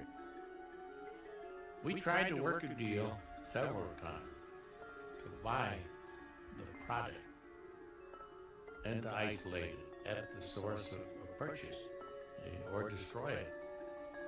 But it didn't work because they increased the production of the goddamn shit. By the late 1960s, the CIA's various covert action partners were transporting heroin from the Golden Triangle to sell to GIs in Vietnam. A presidential report concluded that by 1971, more than a third of the U.S. troops in Vietnam were using heroin. Thousands of troops in Vietnam and thousands of discharged veterans are heroin addicts. A 1972 internal CIA report stated, "The past involvement of many of these Laotian officers in drugs is well known. The war has clearly been our overriding priority in Southeast Asia. It would be foolish to deny this, and we see no reason to do so." A decade later in Afghanistan, once again the agency found itself backing opium-growing rebels. There were different commanders with different views. We worked very hard to associate ourselves with those who were not involved in the drug trade. But it would be foolish to say that we didn't know there were others that were. To support the Afghan resistance against the Soviet occupation, the CIA worked with Afghan rebels, who used the agency's arms, logistics, and support to become the region's largest drug lords. This area has become the leading source of heroin for America and Europe. During the 1980s in Latin America, the CIA's Cold War mission again collided with America's drug war. We have more drugs today in the U.S. than we did 10 years ago. Why? Yet we spend billions of dollars in source countries like Colombia and Peru, Guatemala, Salvador, and we don't even make a dent. DEA agents in Central America had different objectives than CIA officers, who were there to counter communist subversion, not narcotics. That's where the conflict between DEA and the case officer comes about. The case officer may have a neat penetration of a drug cartel. DEA's coming at it from a different angle. They want that guy because they want him to go down. They want that caller. The CIA guy wants to maintain him there to continue to furnish data. One of the CIA's informants who exploited his long relationship with the agency was Panama's General Manuel Noriega. A few months before I got to the CIA, when Noriega was on the CIA's payroll, I felt this was not a man the United States should be associated with. And during the entire Carter years, he was not on the U.S. payroll. Not once. As soon as we left, he went back on the payroll. In 1981, when William Casey succeeded Stansfield Turner, stopping the Sandinista revolution in Nicaragua became the overriding priority in Central America. Noriega offered his assistance, and the CIA started working with him again, despite allegations of his criminal activities. Let's put it this way. Noriega probably wasn't a very nice man. He may have either killed people or been involved in people being killed. He may have been in the drug business, may not have been in the drug business. He may have been in the laundry business, money laundering business, or may not have been. I don't know. As long as Noriega supported the Contra War, the CIA and the Reagan-Bush administration overlooked his illegal enterprises. When the Contra War ended, Noriega's drug ties became a growing embarrassment for the CIA and for President Bush. The agency tried to instigate a coup against the dictator, but it was unsuccessful. We had people like Noriega, who we knew was heavily involved in narcotics trafficking and money laundering, but he was playing ball with us. He was giving us intelligence on the Cubans. Vice versa, he was giving the Cubans intelligence on us. When he refused to play ball with us, we took him out. The United States invaded Panama, and Noriega was extradited in the costliest drug bust in history. The general, who was eventually convicted and imprisoned on drug trafficking charges, was not the only CIA operative in Central America involved in the narcotics trade. During the 1980s, when the CIA was building the Contra Army, it needed people who knew how to move money and guns to Central America. Blowback struck when some of these operatives used the Contra supply network to fly illegal drugs north to the United States.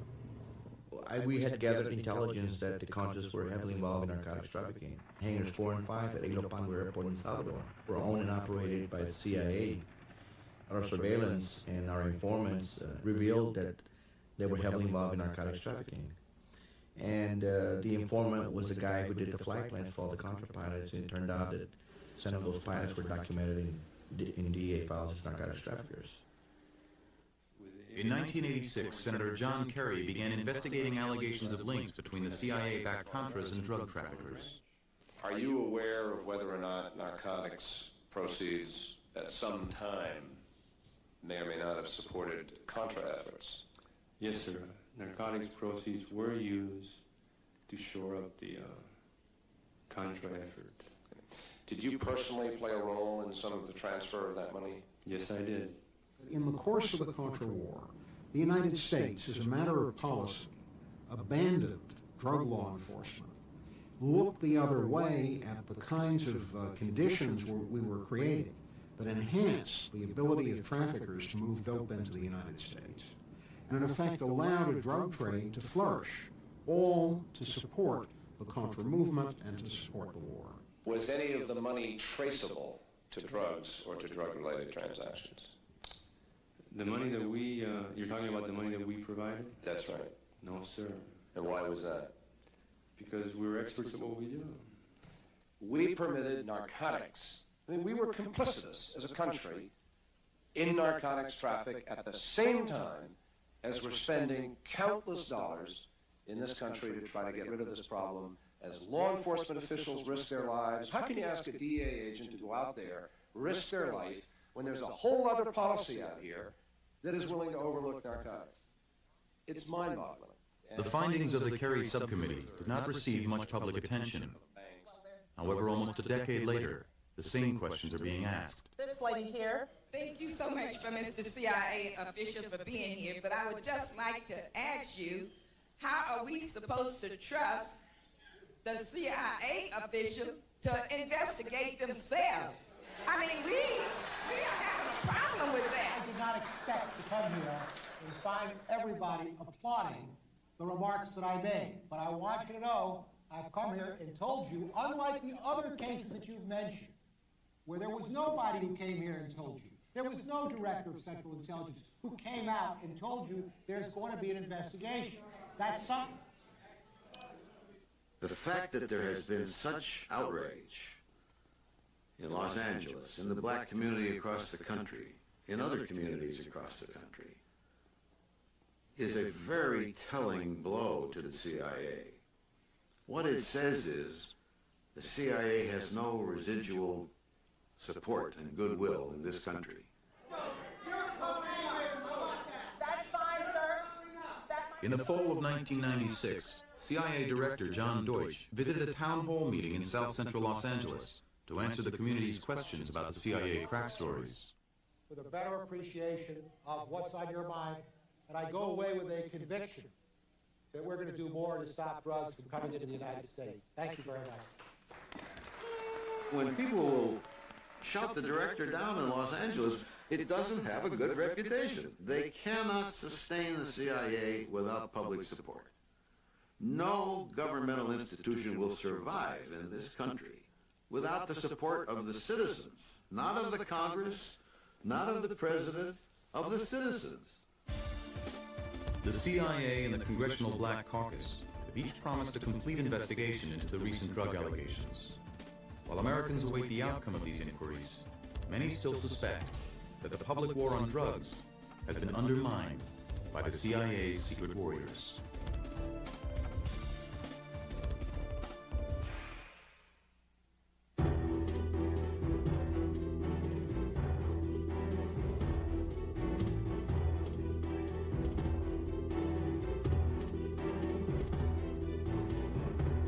At age 50, the Central Intelligence Agency is struggling to cope with the blowback from its past Cold War operations. Its record of tragedies and scandals has left the future of the Secret Warriors up for debate. Well, the biggest problem is that there's no enemy. And until somebody can sit down and define a mission, the CIA, they've got a problem. And to say that the Director of Operations don't know what to do now that the Cold War's over is nonsense. Proliferation of nuclear weapons, biological, chemical, and their delivery systems is perhaps more dangerous to the world today in the United States than it was when the Soviet Union was around. Have you thought of saying we won and redoing the whole concept, maybe getting rid of it? That's what we did after World War I. And then we found we'd made a mistake. We did it again after World War II. We disbanded our OSS. And then we found we'd made a mistake. Let's not go through that process again. If you want to terrorize the world, you need the CIA. But if you want to let the hopes and aspirations of people develop normally, then you must destroy the CIA. I have tremendous respect for the people in the Directorate of Operations at the CIA. But it's very unfortunate that repeatedly over the last 16 years, this operation has violated the laws of the United States of America. The laws. All over Latin America, and all over the third world for that matter, there is a huge segment of have-nots in the populations. And as long as you have injustice like that, you will have people who resist. And that is why the CIA, in my estimate, still has to be used as a tool to intervene clandestinely in the affairs of other countries in order to do just what I was doing in the 60s. The important part of covert action is that it is changed from the past. It's not overthrowing governments here and there. It's tailored to the real threats that we and others in the peace-loving world face, from drugs, from terrorism, from those who want to spread around weapons of mass destruction. There are threats. There are bad people out there who do bad things. And it might sound trite, but there's enough badness out there that good officers in our service have got a lot of work to do. We are in an information revolution that no longer requires the kind of CIA that we used to have. Because frankly, I can get it faster and cheaper off the internet than the CIA can get it for me. Swashbuckle is kind of over. And to say, why would I join the CIA today? For what? What would draw me to do that? To go steal the ceramic engine from Mitsubishi to give it some bozo in General Motors?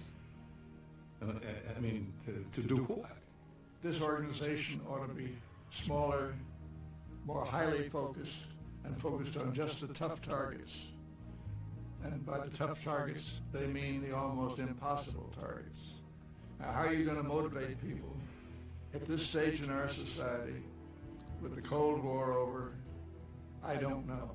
There's going to have to be something awful happen, like a nuclear device go off, a reservoir gets poisoned, or biological weapon goes off, or some awful thing happens. And then when they look back on it and say, well, how the Christ did this happen? Well, because you have a Directorate of Operations, which is the Postal Department. They started as a secret hole lay in its ground troops, the men of the DO, the Directorate of Operations. Secrecy was their shield, covert action and espionage, their weapons.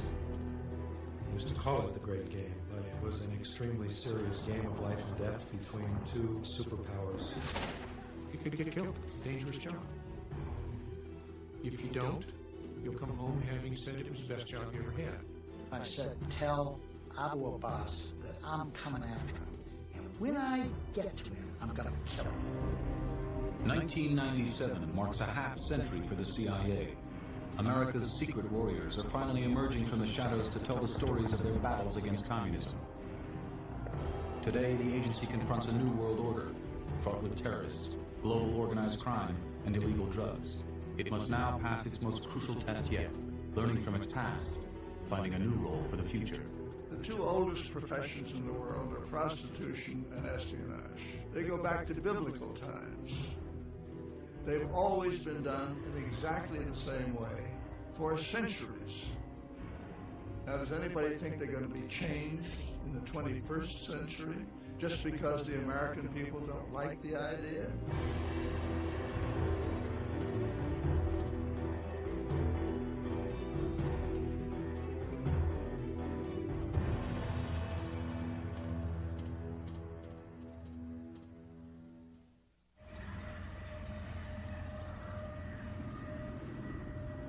The body of William Colby, director of the CIA in the mid-1970s, washed up today on a riverbank in southeastern Maryland.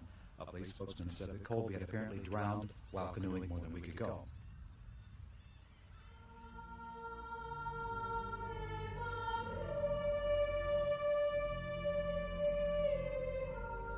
When William Colby died in May 1996, some saw his memorial as the last rites for the CIA itself. William Colby served his nation as a spy who saw himself firstly as a public servant, especially during that sinister political season we called the Cold War. They were a brotherhood, a bold and secret fraternity, respected, feared, and reviled throughout the world. William Colby was a charter member who personified its highest aspirations and presided over some of its most brutal failures. He has been called a soldier priest or a soldier monk, but I would say that the combination of those two qualities makes a very good intelligence officer. A combination of having the moral high ground and an ability to be ruthless when you have to be.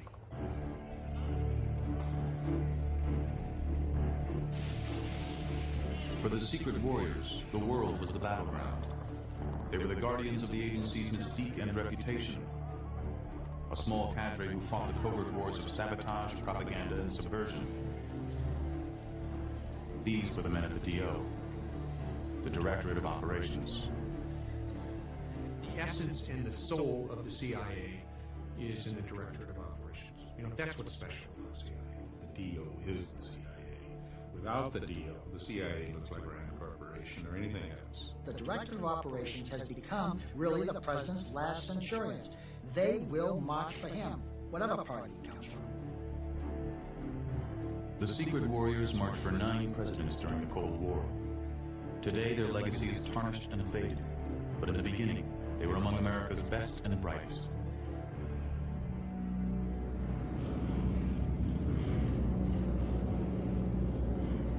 It started with Pearl Harbor. The surprise attack that brought America into World War II should have been no surprise at all. The military compiled enough intelligence to know that the Japanese were coming, but failed to put the pieces together.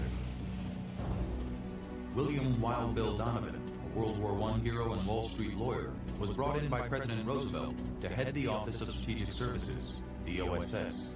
Donovan's mission was to bring America's intelligence operations under one roof. He had a tremendous feel for people. He had that knack. He remembered every name, he remembered every scene. So when Roosevelt gave him the go-ahead to set up this office, well, he wrote to the top university people, to the top banking people, to the top business people, to the top scientists, the top engineers. He got them all to come to Washington, like a pipe round. To the tables down at Maurice, to the place where Louis dwells, to the dear old Temple Bar we love so well. Yale University spawned many officers of the OSS and later the CIA. It was a world of establishment ties and secret societies, small elite fraternities that became the model for the intelligence brotherhood. The senior societies are very important at Yale. There was about 90 people out of 700 who graduated who were in them. They were not all the outstanding people, but they tended to be people who accomplished something. And it was, I guess, that horrible word male bonding. But, I mean, you got to know these people very, very well. We are poor little lambs who have lost our way. Ba, ba, ba. Jack Northrop graduated from Yale in 1943. From his class alone, 42 men went into the intelligence service. Among the insiders, the OSS earned the nickname, Oh So Social. A lot of these Ivy Leaguers, the sons of J.P. Morgan and various others, all collected around OSS because they thought, this is going to be interesting work. Donovan's a leader. We'll get in there and win the war. Richard Helms, a Williams College graduate, played a key role in organizing Donovan's European spy network, the intelligence gathering arm of the OSS. William Colby came out of Princeton and worked the covert action arm of the OSS. you were dropped into some resistance area.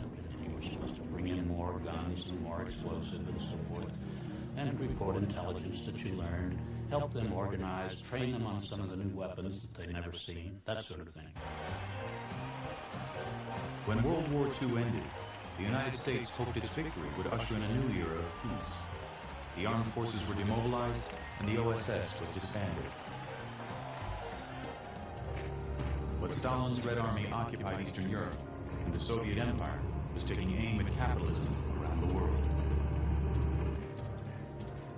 Here was another totalitarianism, the same kind of threat that we faced from Hitler, same expansionist, totalitarian power that we had to stand up to. Well, obviously, intelligence is part of that.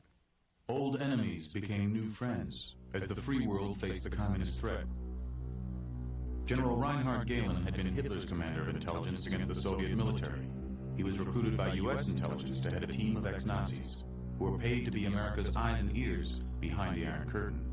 It was the first in a long history of unholy alliances.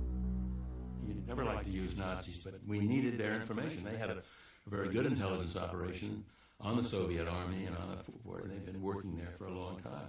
I just felt it was a necessary thing. Don't like to kill people either, but if you're in the Marine Corps and you're on a coral reef, you're attacking a coral reef, you don't worry too much about the fact you're killing Japanese to take the island. The world is tired of political fanaticism. National security became the national priority. In July 1947, President Harry Truman signed the act that gave birth to the Central Intelligence Agency. The CIA's mandate was to help the President of the United States contain the Soviet menace. When diplomacy or military action was inadvisable or impossible, the President could turn to his secret warriors. Their operations would be hidden not only from America's foes, but also from its elected officials and its citizens. If a covert action was discovered, the President could disavow knowledge of it. This doctrine came to be called plausible deniability. At Republican headquarters, a tremendous ovation greets the President-elect and the next First Lady. A beaming Ike and a radiant Amy. The long campaign is over. The American When Dwight Eisenhower took office, he brought with him two brothers to run a foreign policy dedicated to stopping communism in its tracks. John Foster Dulles, a Wall Street power broker, took over as Secretary of State. Allen Dulles, a dapper Princeton OSS man with an appetite for covert action, was his shadow counterpart at CIA. Allen loved the great game. He'd had tremendous experience as a case officer, as head of OSS in Switzerland during the war, and he had a tremendous enthusiasm and great charm. He was sometimes called the Great White Case Officer. Only months after taking office, the Eisenhower-Dulles covert action program began to pay dividends. Former Premier Mossadegh's ruined house is a mute testimony to 3 days of bloody rioting. In 1953, when Iran's prime minister threatened to nationalize British-American oil interests, the CIA took action. A few agency officers hired a local mob to protest against the government. Mossadegh was toppled. The pro-American Shah was returned to power. The Brotherhood had orchestrated its first coup. The Shah, who had fled to Rome, comes home. Iranian oil may again flow westward. In Guatemala a year later, it was bananas instead of oil. A popularly elected left-wing government threatened to seize property to give to the peasants. The plantations belonged to Guatemala's largest landowner, America's United Fruit Company. The Dulles brothers, who had close ties to the corporate giant, saw a communist menace looming south of the border. It wasn't anything but business. It had nothing to do with communism. It just had the fact that the government had taken over land that belonged to the United Fruit Company, and they can't do that. Philip Redinger, a former Marine, was one of the CIA's men assigned to Guatemala. The CIA disguised old American planes to look like Guatemalan rebel aircraft and faked radio reports to create the illusion of a mass revolt. There were several stations being broadcast, and they staged things like, Colonel, now you move your troops over this way, and then Colonel so-and-so, and then try. Of course, they didn't have any colonels, but they would make it sound like it was a regular army invasion. It was a wild. I thought at the time, I said, this cannot work. This won't work, but it did work. The assault has begun on the dictatorship of Fidel Castro. Cuban Army pilots... The Brotherhood, led by Allen Dulles, was on a roll. But the great game ran aground in 1961 at Cuba's Bay of Pigs. The CIA trained and armed a brigade of Cuban exiles to attack the island, in the hope of provoking the people to overthrow Fidel Castro. The ill-conceived operation was a disaster, and worse, the agency failed to conceal its role. There was no plausible deniability for the new president, John F. Kennedy. As I've said from the beginning, the operation was a failure, and that the responsibility rests with the White House. Kennedy was livid. Privately, he said that he wanted to smash the CIA into 1,000 pieces. A few months later, he fired Allen Dulles. The man who molded the CIA's mission and mystique was shamed. The Brotherhood was no longer invisible or invincible. Let the word go forth from this time and place to friend and foe alike that the torch has been passed to a new generation of Americans.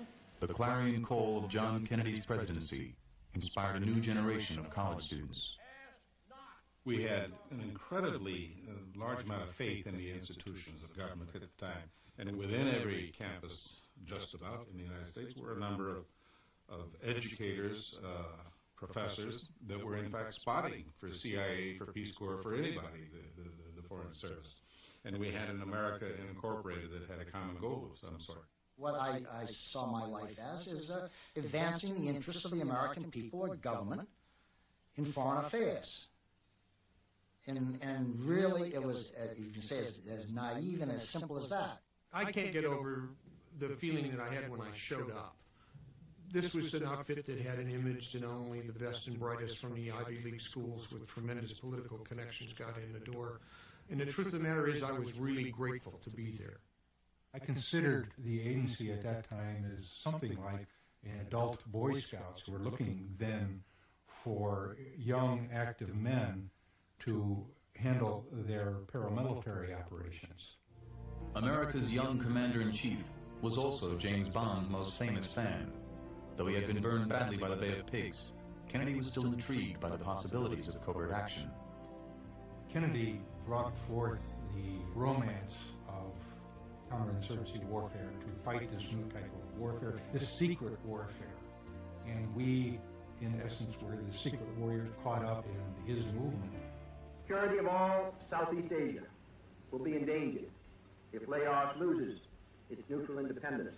As the countries of Southeast Asia began to liberate themselves from colonial rule, the U.S. government worried that they would turn to communism. A crucial test came in the tiny country of Laos.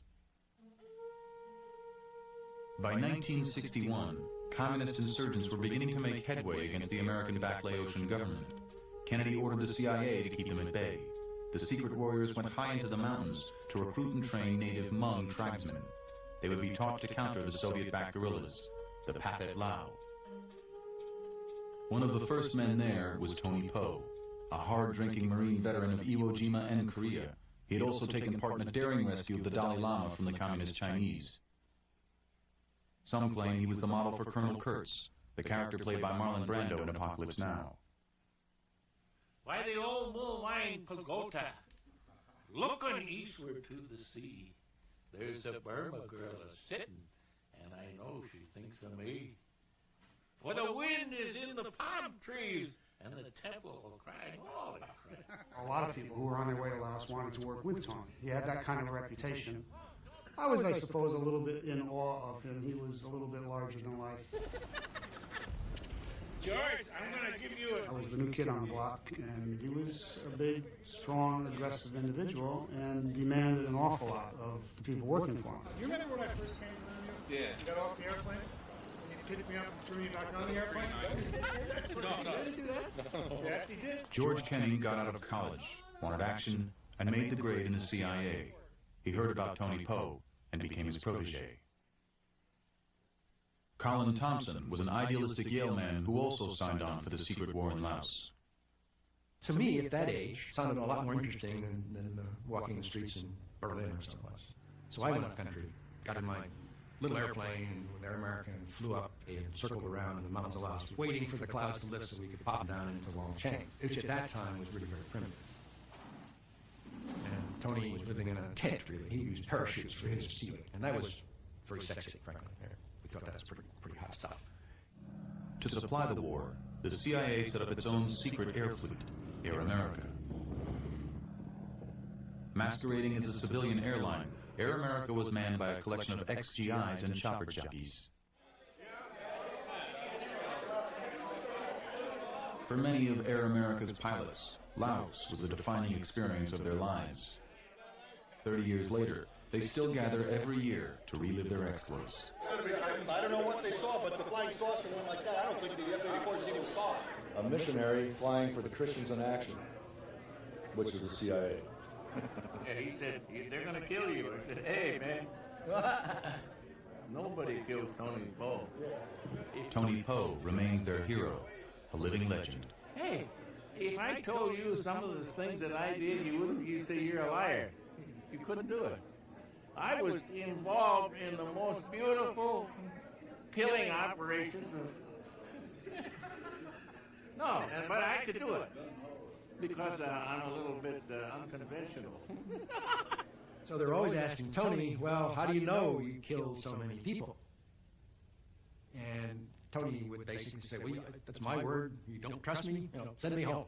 Hey, the guy said, how many did you kill today? The body count on the radio at nighttime. I had a machine gun section. Well, I said, I've got 8 pair of ears on my belt here. I said, how's that? He said, well, I want to see him. Plain manila envelope arrives from upcountry, addressed to Charlie, to Whitey, as he was known, Whitey, and from Tony. And I just happened to be in his office at the time, and he opens up the office, opens up the envelope, and out spill about 2 dozen ears. Yeah.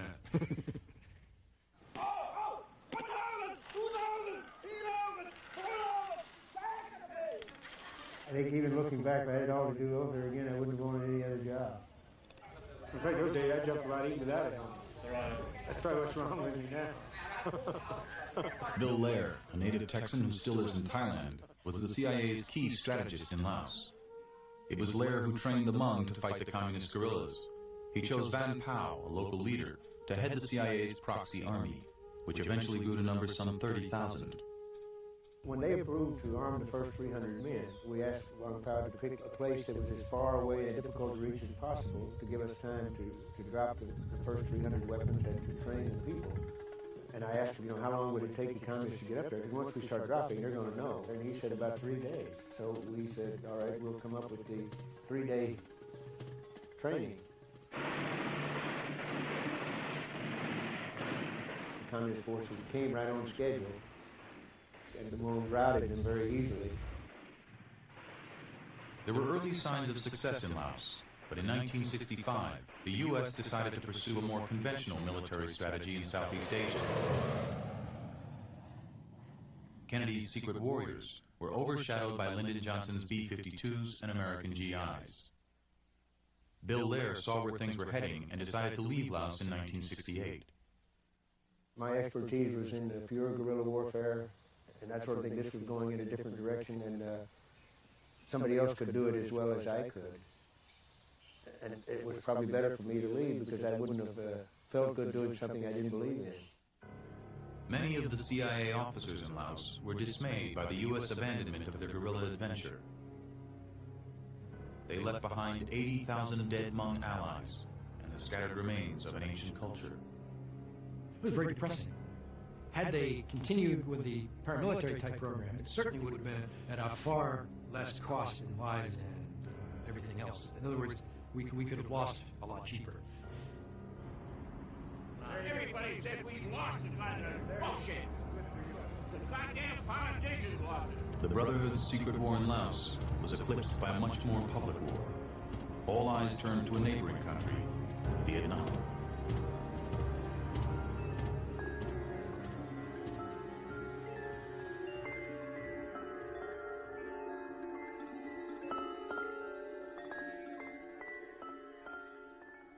William Colby had commanded the CIA's operation in Laos. In 1968, he was reassigned to Saigon, where he set up a covert action to root out communists in the South Vietnamese countryside. It would become one of the most notorious operations in the CIA's history. I ran the so-called pacification program there, which was, again, a business of helping the people to defend themselves, with local forces to back them up. I was responsible for handing out 500,000 weapons to the people in the villages in Vietnam, not to the soldiers, not to the police, but to the people. Ralph McGehee, a veteran CIA officer, was assigned to Phoenix and soon had grave doubts about the program. The Phoenix program was based on the concept that the communist movement in Vietnam consisted of guerrillas who were terrorizing people, forcing them to cooperate, when in essence the majority of the villagers were loyal communists who would dedicate their lives to fighting the Americans. So we were fighting a war in Vietnam that had nothing to do with reality. Thousands of innocent people were swept up in an operation that grew more and more out of control.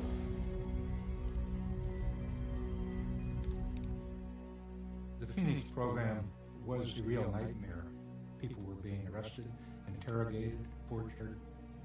The Phoenix teams were being sent out to assassinate and capture the leadership of the communist movement. The Ace of Spades was the calling card for Phoenix teams that killed an estimated 40,000 Vietnamese. For McGehee, Phoenix took a devastating personal toll. Here was my faith in this wonderful organization I was part of. Here was my faith in my country that I was so proud of. Here was my faith in everything we were doing I was so proud of. It just shattered.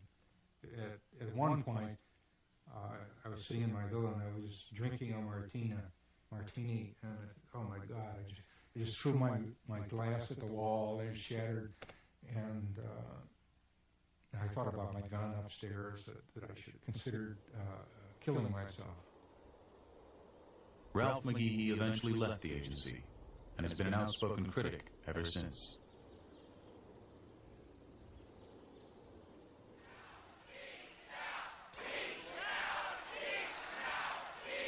By 1968, the Vietnam War was bitterly dividing America. So too did it tear at the heart and soul of the CIA Brotherhood. Its unquestioned mission was beginning to unravel.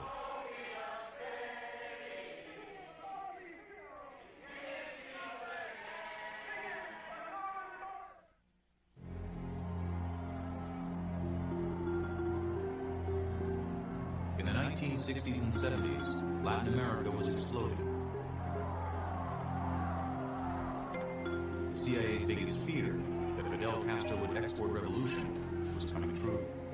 We financed operations wherein they placed bombs in churches in different parts of the country and left behind pro-Cuba propaganda.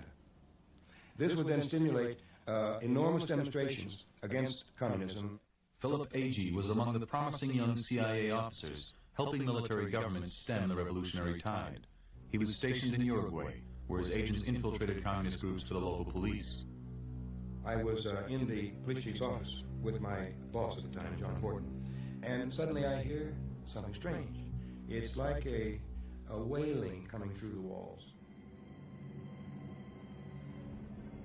It got louder and louder and screaming, and then moaning and horrible sounds, and it was quite clear that somebody was being tortured, and we were hearing it. I realized what I was working to support, and I didn't want to do that anymore.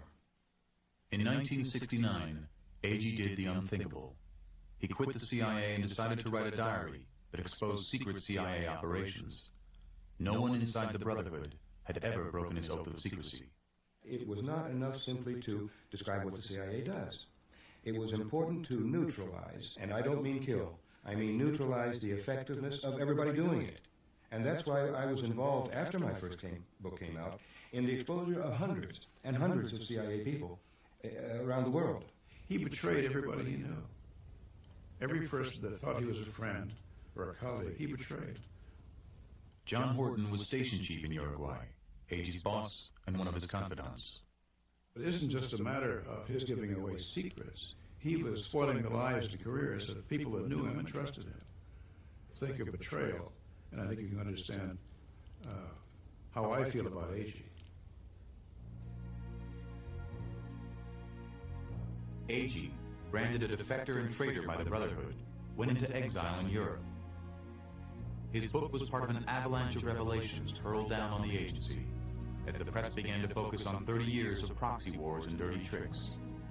In September of 1974, as the book went to the printer, the revelations came out about the CIA's intervention in Chile to provoke the overthrow of Salvador Allende.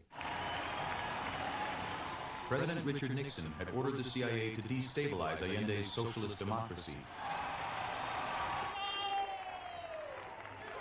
The agency orchestrated strikes, food shortages, and finally, the coup that killed the Chilean leader.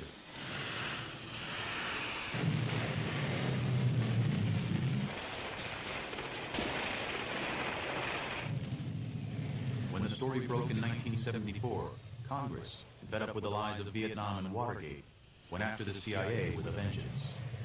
The attitude in the White House seemed to be, if in the wake of Vietnam I can no longer send in the Marines, then I will send in the CIA. The Senate investigation, headed by Senator Frank Church, began to blow the Brotherhood's secret operations wide open. A shocked nation heard about hundreds of covert operations, including one program Richard Helms helped institute back.